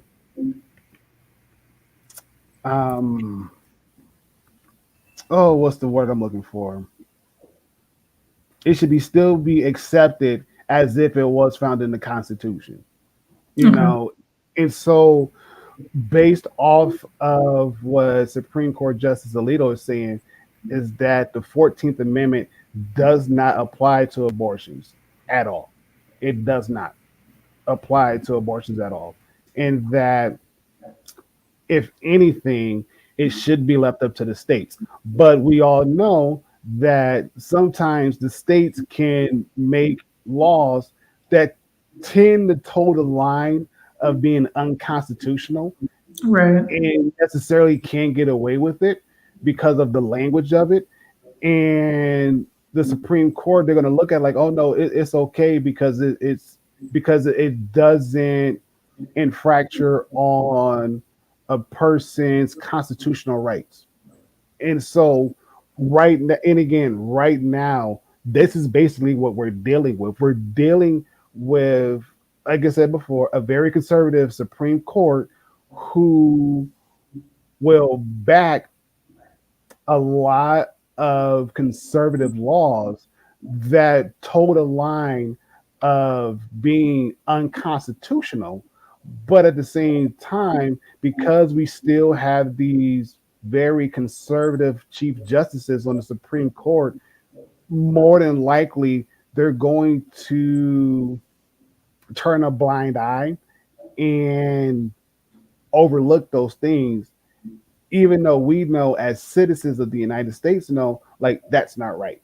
Like you should be able to say something, and especially in a situation like this, where yes, we get it that abortion may not be quote unquote written in the Constitution, but at the same time, it is still an applied right, and it's still an expressed right that not just women but families should have to be able to say, listen, this is what's going on, and I should not be denied access because of what happened. And especially if it surrounds a pregnancy that was unwanted due to rape or incest, it should be very much the woman should be able to go and say, hey, I cannot carry this child because of this is what's going on.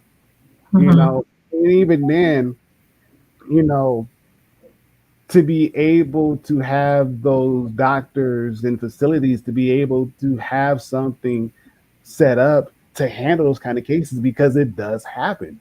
It happens a lot. It happens a lot. And even then, which I find crazy, is you even still have some very conservative people who will say, abortion is illegal, we should do away with abortions, but yet they'll pay somebody $5,000 to do the same procedure, just to keep their mouth closed. Again, that's just an example. That's just an example. But again, it doesn't happen. You probably bet your bottom dollar it does. You bet your bottom dollar it does. And again, like I said, it's sickening. It's very sickening as far as where this country is going. It is, and it showed a lot during, like, even when Barack was president. I'll go as far as back as then. Even when Barack was president, you could kind of feel the tension as far as where the country was heading. Right. Where the country was going, and a lot of people were like showing their true colors. And even then, you look at when Trump became president, that's when it was like, okay, the mask is off, the gloves are off. This is who we are, and this is who we always been, and this is what we're forever going to be. And there's nothing you can say or do to change the way how we feel. And if you don't like that, you're more than welcome to leave. Or you have the option of dying fighting against what we hold to be, as Elle pointed out, our beliefs. And again, it's sickening. It's very sickening. But at the same time, this is the reality that we're living in.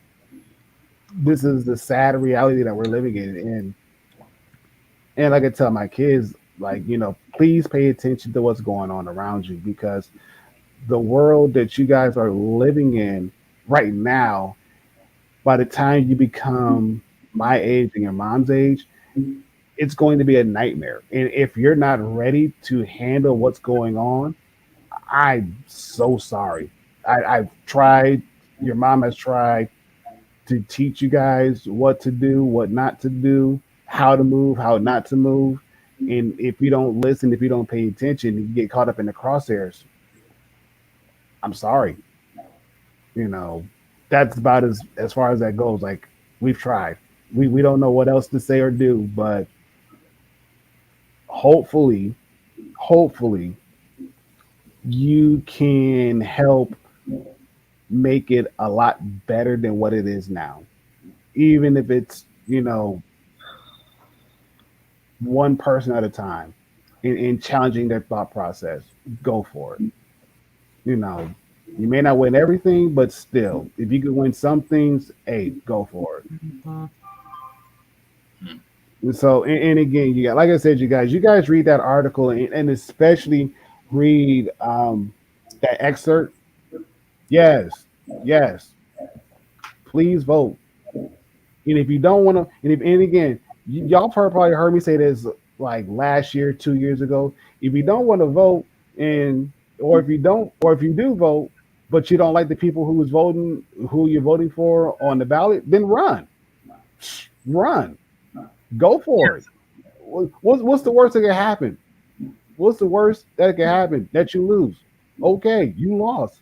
But again, don't take that loss as an L. No, you take that loss to build a better campaign, and you go do what you have to do. Yes, that part, right? Even though you can't see me pointing, I'm pointing at your message, Rocky. I'm pointing at it. Yes, definitely get informed. Definitely figure out what is going on. Definitely figure out what's on the ballot. Definitely figure out who's running. A lot of this is free information. It's free information.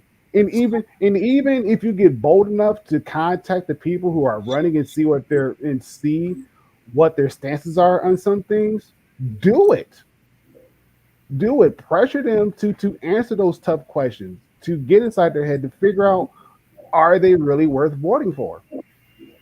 And not do some old political speech, stumping speech that's like an elevator pitch. Like, no, like, how do you really feel about this? Like, how do you really feel about Roe v. Wade being overturned? Like, what are your thoughts? Do you have daughters? Are they at the age of becoming pregnant or not? And how would that look if Roe v. Wade gets overturned? You know, let's get real with them and allow them to get real with you. It's the only way. It's the only way. And inform your sons too. Yes. It's, Yes. yeah, women are the ones who get pregnant, but we don't get pregnant alone. Agreed. Agreed. Oh, that's I how that definitely works. agree. Like even if it's through in some like artificial insemination, that sperm came from a man. It wasn't from some like weird laboratory that manufactured a sperm, 23 chromosomes. But like, yes, it came from someone with semen. So definitely talk to and inform your sons as well, because like they definitely need to understand. Not saying like it, because when it just kind of, do I believe that the decision falls on the one pregnant? Yeah, like ultimately it does. Yeah. Of course, there are instances where they like the two of them may come to an agreement where it's like the woman may be like, I don't want this child, but the father's like, yes, I definitely want the child, and the woman will probably be like, yeah, okay, I'll give birth, and you have 100% all rights to the child. I want zero rights, and they agree. That's fine too, but that's still between y'all. Agree. No, you're right. You're absolutely right. Yeah. But yeah, like whatever. That was a weird tangent, but like, yeah, definitely talk to your sons about this as well. Knowledge is power.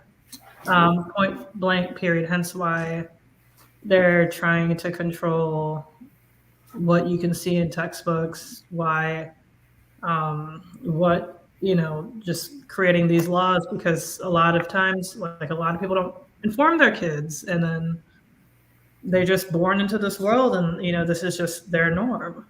Like we're realizing that a lot of things that we just thought were normal is just not the norm. Like a lot of other countries may not experience this. Even other states may not experience certain things like we do, like like other states do. I mean, especially me in Florida. But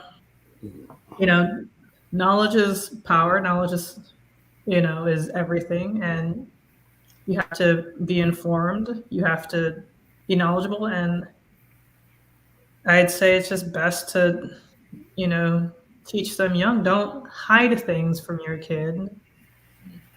Like, teach them, talk to them, inform them, because they're going to find their information out some other way. And it might be a weird, skewed version of it. It could be an incredibly biased version of it. It could be, an incredibly fucked up version of it.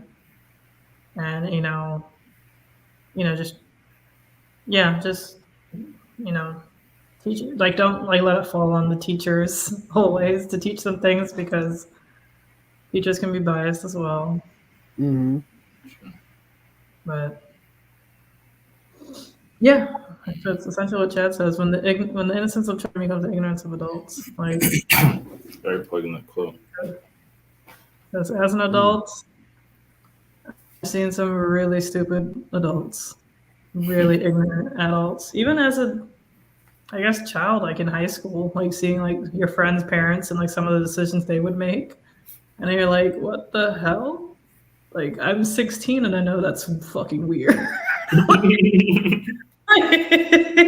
It's like, why did you buy your son a new car? The hell is wrong with you? I don't know. I'd see like dumb stuff like that. Man, you got money like that. But yeah, definitely inform your children, teach your sons about women's reproductive, organs, reproductive rights, what's happening, what can happen, and yeah,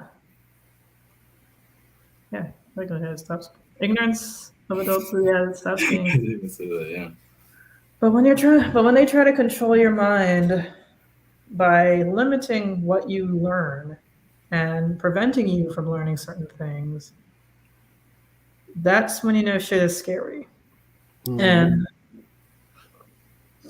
there's certain things that like maybe like kind of conspiracy theory ish, where like it's like, oh, why is the government or why is everyone trying to keep the fact that the Earth is flat or something like that? And like my response to like conspiracy theories or shit like that is I know that there was like a line from like from Sherlock Holmes, not the movie. I think it was like in one of like the books where I don't know if I probably mentioned this on the stream before, where like his partner Watson was surprised that Sherlock didn't know the Earth revolved around the sun, and Sherlock responded, "I mean, if the Earth revolves around the sun or the sun revolves around the Earth, it doesn't matter. Like, what difference does it make to my work?" I was like, "Yeah, he has a point." Like, Yeah, yeah. it's like, yeah, so even if you believe that the Earth is flat, I mean, that doesn't fucking, change anything. Like, but, like if you're sitting here thinking that every single, like pregnancy is just a super easy breezy, um, like 9 months and nothing goes wrong and that we're all just panicking for no reason. And then you're like, well, what's the worst that can happen? What can really happen? Like, then you're affecting a lot of people. You can sit there and believe that the Mhm. Earth is flat for all I fucking care. You can sit here and believe that the moon is made of cheese for all I fucking care. Like, neither of those things really affect my life. But if you're out here voting for for things that just affect people's lives that just aren't true at all, because you have a very ignorant viewpoint of women, you have a very ignorant viewpoint of pregnancy, you have a very ignorant viewpoint of families, and that affects everyone, Mhm. so to speak. So, yeah. I mean, I was just realizing, I guess the worst that could happen is if they try to, you know, put into like science textbooks that the Earth is flat. I guess that's the worst thing that they can do. Um, I mean, that wouldn't really stop people at NASA because they know better and like Right. so like it's like all right, I guess like for whatever reason people in Arkansas in this little town are just gonna believe that the Earth is flat. They're gonna have a really tough time at NASA if they ever decide to be an astronaut or Right. start launching planes. I mean, start launching rockets. They're gonna have a very warm time. Right. Like, here's a telescope, and that we took a snapshot of the Earth from while we were up in the International Space Station, and this is what the world looks like: a big old ball that's just in space with clouds and water and land. And oh yeah, you can see the Great Wall of China, just as an FYI. Like, come on, y'all. Let's get it together. I know. I guess that's the worst thing that like a flat earther can possibly do. I think we're very far away from that. Like, and it just can't really happen if they decide to go into like rocket science, literally. Mm-hmm. Who is perpetuating the is the question? Exactly. That's true. That's true, Chad. Mm-hmm, Who mm-hmm. is perpetuating the conspiracy? That's very true. If it's like someone like who's really huge in power, that's when issues start to really arise. Sure. Right. It's like a big deal, but if too many go unaddressed, they build up to a massive disconnect. That's very true, and that's what definitely happened a lot in the 2020 election. Yeah. That's Oh, really yeah. true. But I guess like if you're not out here, like if you're like, believing something, but you're not out here like spewing about it or really talking about it, like if you're thinking like, oh, we've never landed on the moon, but I'm just gonna keep that thought to myself, or like dinosaurs never existed, I'm just gonna, like some bullshit like that. Like, I guess that's like one thing. You might like bring it up in conversation or like on like a fifth date. But like, Wow. you gotta make Jeez. sure that they like you first before you're like, did dinosaurs exist? Come on. They could have just made those bones. Plant That's gonna be like fucking awkward. I know. Yeah, but that shit never stays in happy bubbles, never. True, because once they, find something online, like a little Reddit subreddit, they're like, ooh, you too don't believe dinosaurs exist. Jeez. I had a neighbor in college who just didn't believe dinosaurs existed, so that's That who Wow. never. You said you had a what? a neighbor in college who just believed dinosaurs didn't exist. Yeah, I had to look something up because I swear I saw something about someone claiming that dinosaurs didn't exist, and I don't remember if this was a politician or if this was like a influencer, like a kind of right wing Trump influencer. But someone was saying something about did dinosaurs even exist? Like who knows? And then people were like, even people who were kind of on that side were like, bro, I'm pretty sure dinosaurs did exist. And then people were like, see, people are coming for you with this belief. They're proving their point. Like, why can't people just let you think? And it's like, well, I guess he's not really hurting anyone, but no, I think people should call out nonsense. Chad, what does YEC stand for? Young. Educated conservative, maybe. I mean, I don't know. I could have just completely. Yeah, young educated Right Chad. council. Like it's not that. I'm sure. Young Earth creationism. Oh, yeah, it's Young Earth creationism because I actually know someone from. Yeah, see, right before that popped up, Chad in the chat, I knew that's what you were talking about because there's a friend of mine. I mean, he's like my brother's friend more so, but like because my brother went to different high schools, and so very Christian guy, and like we were cool and everything. So I didn't know exactly all of his beliefs, but like it kind of came out when I saw him at Million MAGA March and Stop the Steal. I was oh okay, but like I don't know, he doesn't fit the mold of what I would have considered a MAGA guy. Like, but so you knew somebody at the Million MAGA March? Was it like the insurrection or was it something else? it's like one of those just like those marches that were happening in DC before January 6th. Probably like end of December. But and I hadn't really been in touch with them for a long time, like maybe 6 years or more. But I know that I saw something on TikTok. I had no idea how I saw it. I guess because it showed him as like a suggested friend. Because I don't even know what contact I have. I know I have him on some social media, so it was like, here's someone you might know. And I'm like, oh, this is this guy XYZ. I look at his page and I'm seeing some stuff on TikTok because I guess that's the whole thing, the whole community on TikTok, and like he has some relatively viral posts. Mm. And some of it was talking about, I don't know exactly the science he was using because I mean he was an engineer, like I think he was aerospace, so like he actually has some scientific knowledge, right? He finished his degree, so I guess he was trying to like use certain things to show like young Earth creationism and how like there has to be a young Earth, right, that follows like the Bible. Mm-hmm. Like I guess if you, because that's the thing, I need to actually look more into that because obviously there's many Christians who are scientists, there's many people who like not because scientist is a broad term, but even like biologists, people who like deal with that kind of area of science. So it's not like everyone necessarily like, oh, you're a Christian, you believe that the Earth is young. That's why I'm like, I need to actually look more into that. But I guess what they did was they added up the ages of certain kings, and that goes back like 2,000 years. And I'm like, I'm sure somehow, somewhere, that was taken too literally, because I don't know if that's literally what people were trying to say, because that doesn't match with the reality that the Earth is like 2,000 something years, like just Right. science and evidence. So something somewhere was not like, I know like even like the concept of days and certain things that were talked in the Bible may not have been quite literal to what we know, because Right. didn't really exist back then. I mean, I know obviously you have the Roman translation, but then you have the Greek. There's a whole lot of weird stuff when it comes to translations and what people actually meant. But that's a whole different thing. Yep.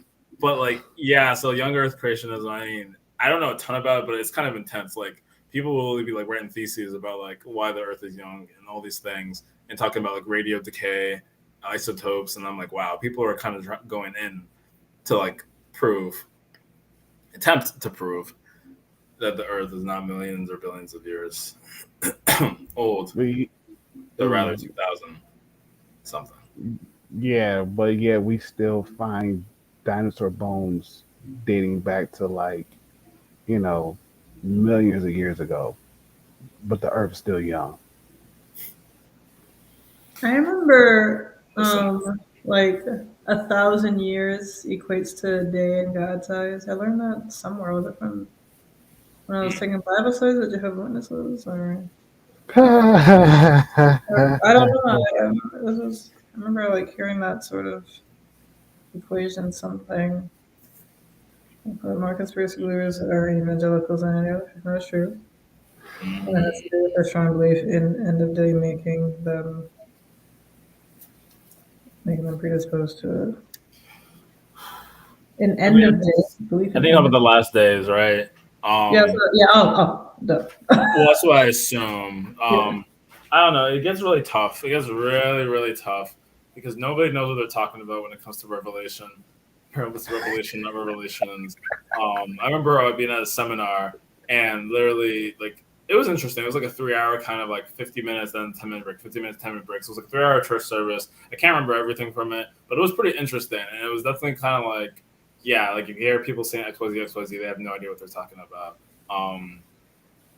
And so, and I don't remember exactly what their take on everything was and how literal certain things were, but I feel like it was kind of important to start that off and try to like go more into like, what did some of these scriptures actually mean? What were they trying to talk about?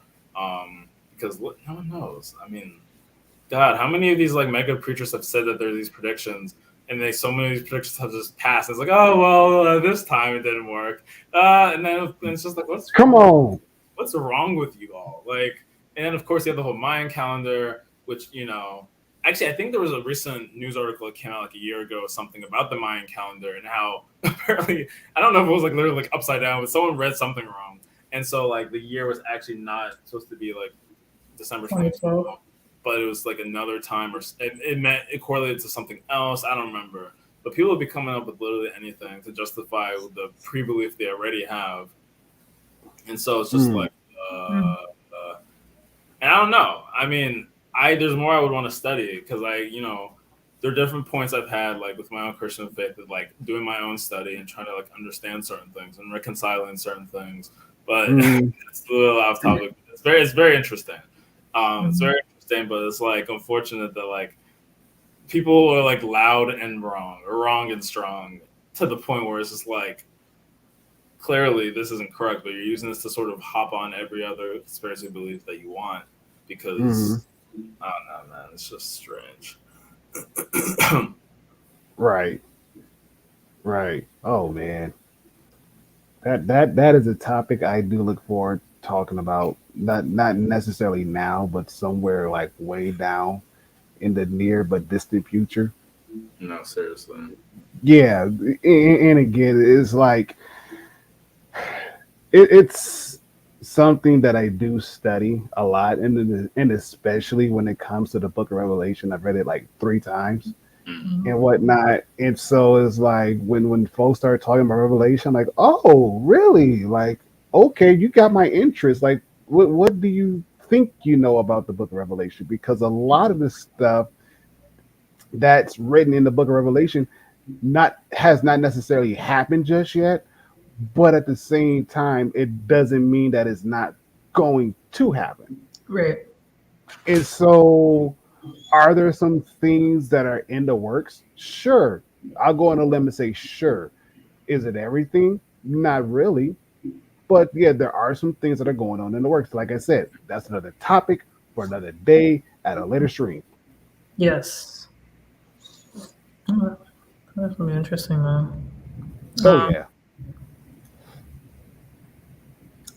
But yeah. I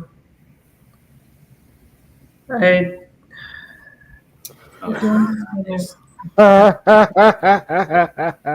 know who Kenneth Copeland is. I know his face and his voice like right now in my head because TBN Trinity Broadcasting Network is like everything that we watched growing up. So like John Hagee, then his son Matthew Hagee. Of course, you have TDJ. Hey, you have everybody. I don't even want to list them all. Oh man. Joel Osteen. I know all these people. I even remember the time slots. I'm pretty sure Joel Osteen came 8 p.m. on Sunday. It's just a lot. And so when you said Kenneth Copeland, I was just like, oh my Lord. Like I haven't even had to think about so many of these mega preachers and like Lord knows what they're saying sometimes. I mean, some people are like, okay, you actually seem to be saying some things that are like make sense. But then there's people where it's like, actually, I don't think this makes sense. Like I have some respect for Billy Graham just because of his like OG status, but his son Franklin Graham has been saying some strange things. And then there's like other people who've just said many strange things. I don't even know at this point. I'm gonna look that up though, Kenneth Copeland. Yeah, that definitely sounds. Oh, if I think of the video that you're talking about, I almost want to say I know which one you're talking about. Oh, I hope it's not that one, but if it is, Lord bless it. Help us all. Oh man. Yeah. What's in mine? I don't know because I haven't seen these people since like when did I graduate high school? 2012. So like it's not like I went and watched TV on my own, and even coming back home, I didn't really see it playing regularly the way I used to when I was growing up. So I'm just like I can't tell you what these people have been doing for the last 10 years. Just making money off of fucking people. Just, oh Lord. I know that John Oliver got into like a he would like they would ask for money so that he would like send them money to see what else they get back from it, and from one of those like, and it was interesting. It was a very interesting piece. Is that John Oliver? If I could find it, I'll send it in the Discord. I don't know if he had COVID, Chad.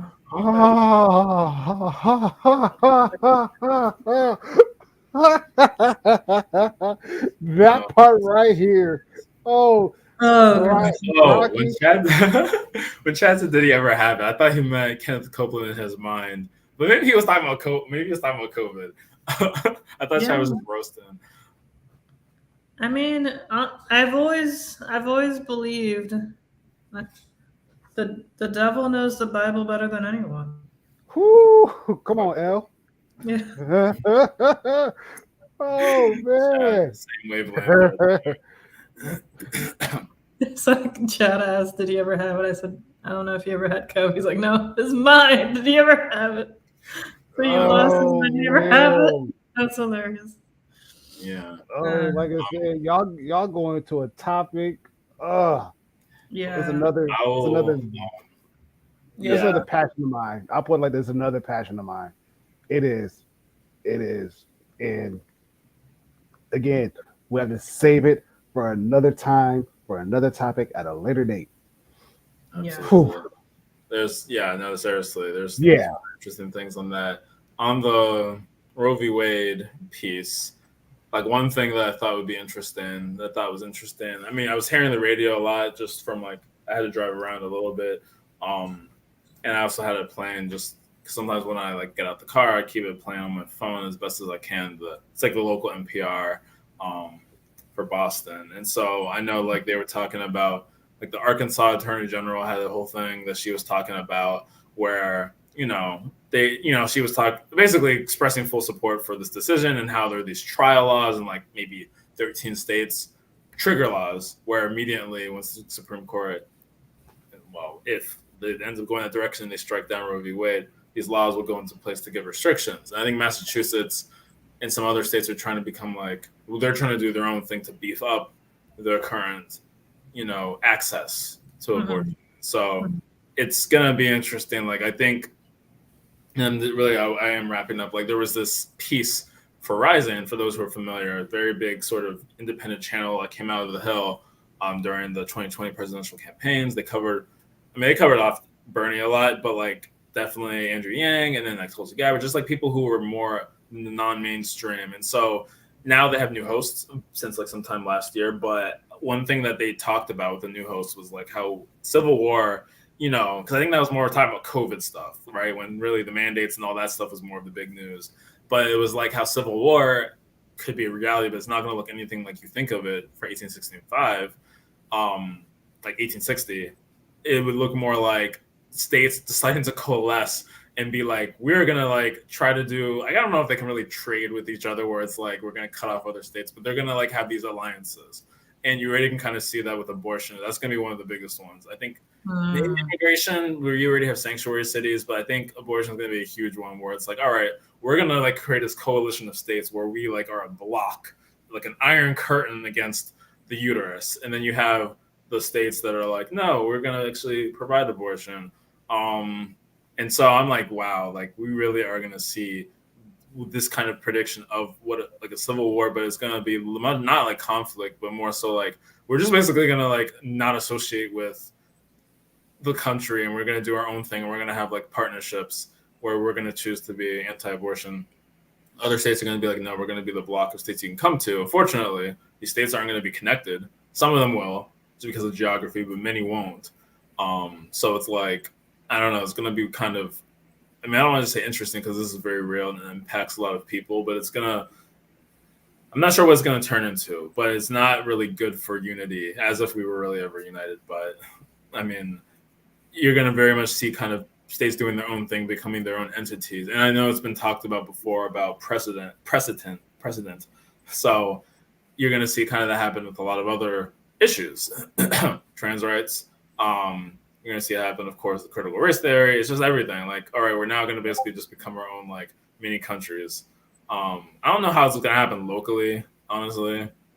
That could be a hot mess too, where you have just pockets in different states that are, I don't even know. It's not going to be pretty. But Arkansas, like the Arkansas Attorney General just made it a point to bash like the attorney generals of like states like California and I think New York, and basically being like, oh, they're saying that they're going to like be an open haven and have abortion on demand. And I was appalled. And I'm just like, oh my God, we already see like the elected officials going to start bashing other ones.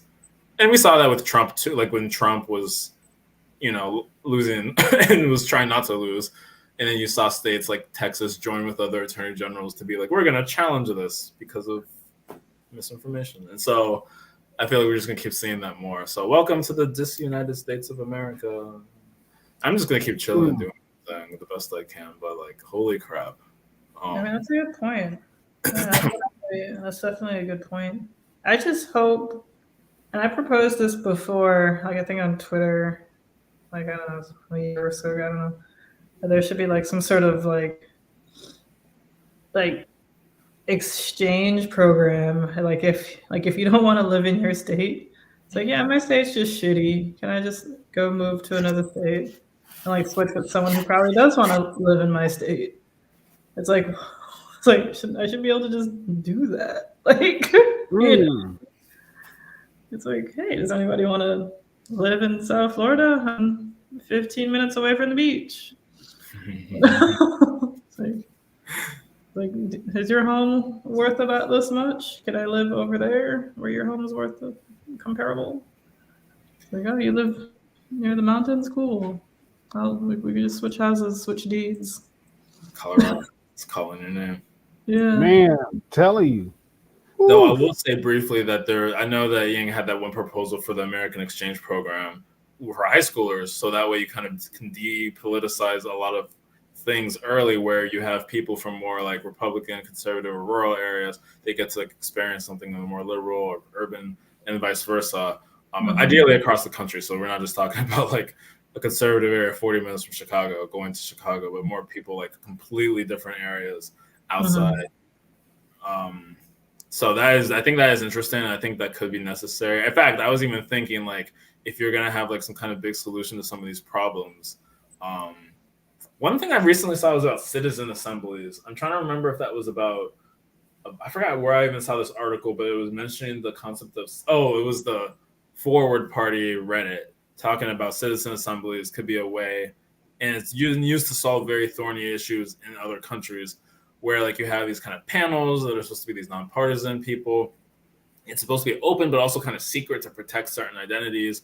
And people can kind of almost like a referendum, but with more involved and more deliberation, almost like a Senate body, but like citizens. I don't know. It's kind of hard to explain, but I do think like trying to like maybe have some kind of process to help solve some of these issues would be cool. But Lord knows, it doesn't. I don't know. It's not as sexy, and it doesn't give people their like rage juice for the elections. So. Right. And as for Rocky and Chad, I haven't watched a lot of Rising all the time, but like there was a point where I was watching with the new host. They were definitely finding their foot in. It was kind of hard. It was hard.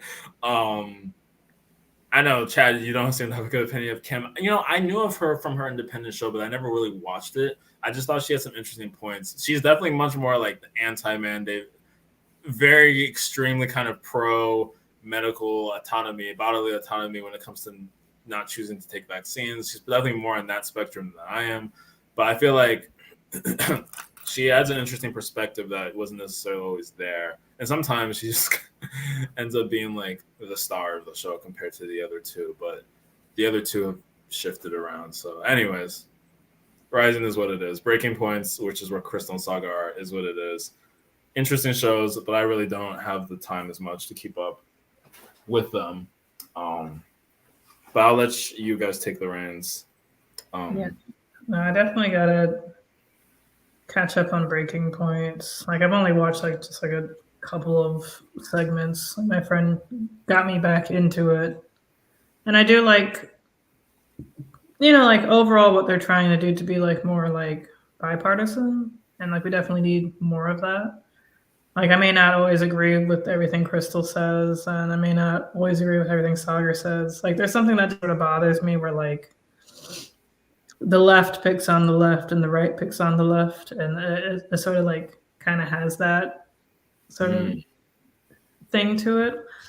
And it's like I feel as though it's like, you know, it's like you're picking on the one that's a little bit more sane because you can try to manipulate and like, you know, kind of create them into what you want them to be. Like you have a better chance. It's almost like that's how I view it. It's like the right is just so far gone. You know, it's like your crazy great aunt who's like 97, who's, you know, it's like 1 foot in the grave sort of thing. It's like, she's totally lost.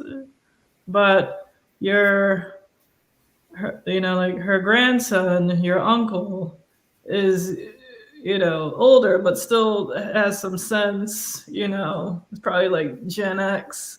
You know, can use a cell phone pretty well, but still uses Internet Explorer, kind of thing. It's like, oh, you know, there's some hope. You know, like he was able to put a filter on Instagram. And like, so it's like we just keep trying to like talk to this uncle. It's like the left, the Democrats essentially. It's like, oh, there's still hope, even though like it should just be more young people like us running for office, honestly, and especially local level, because there's a lot of positions where you could just easily, you know, like get a position, you know, at the local level. Also, it's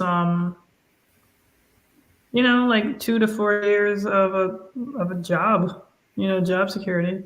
Healthcare. So I think more people should run, honestly, just based on that.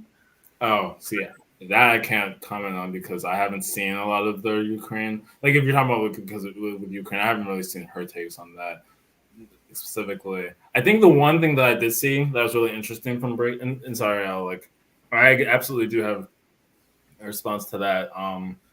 I know like something interesting with Breaking Points was talking about Zelensky and how there were some like white nationalists or like neo-Nazi people who, you know, he acknowledged that they existed in some interview, and he said they were incorporated into the army, which I guess was his way of reassuring people that like we're keeping tabs on them. And like they weren't anti-Zelensky with that segment, but they were just saying like this is a very tough situation, and it is something that you have to kind of like address and not wipe over, or else Russia gets talking points about, oh, see, look, they are neo-Nazis. Look at what we're doing, killing civilians. Yeah, like, no, that's not good. And if you don't kind of address some of those things that are true, like, oh, there are neo-Nazi battalions that are fighting in the Ukraine forces, then you give a great talking point. But like, so that was one segment that might have been like a little against the mainstream, but it wasn't so much like pro-Russia at all. But that was Breaking Points, not Kim. So I'll have to look into that more. Yeah. Now I have to check out some of these other things in the comments too. No, for sure. And yeah, to what you were saying out, like I kind of feel it. Sorry, I have to I blanked out a bit at the transition. But you can kind of go back. Right, yeah. I know that my transition was like hella random. But you know, it's getting late. This topic was so fucking emotionally exhausting. Yes. We love y'all, like we really do, but you know, for the sake of our mental health and yours, and the fact that it is late and we got work tomorrow, so we can pay bills, because we still have to pay bills and taxes. Yep. And to, you know, help fund these fuckers who are doing us wrong. Facts. But we'll catch you all next Tuesday. Same Kablam time, same Kablam network. Boy. Yeah. And we want to see y'all. We want you as guests on this stream. Yes. Well. Yes. Yes. And input on topics. For sure. Yeah. If you want to come on, definitely hit us up on Discord. I put the Discord link in like the description, so that it should be there. But I believe all of you guys are on the Discord, at least you guys that are up and commenting. So with that said, we love you all, and hit us up on Discord. Share your thoughts. Share what kind of topics you'd like us to talk about. And even if you don't want to come on, definitely still share your thoughts of what you want us to talk about. Like, we love your input. Agreed. We love you. Stream to y'all. We love you guys. Even though you can't see my hand, my heart-shaped hands, but I love you guys. Yes. Seriously, we do. Yeah, we do. Heart thinking. Y'all have a great night. Hope you have amazing sleep. And we'll catch you next week or on Discord. And Discord, right. yes. And good night. Good night.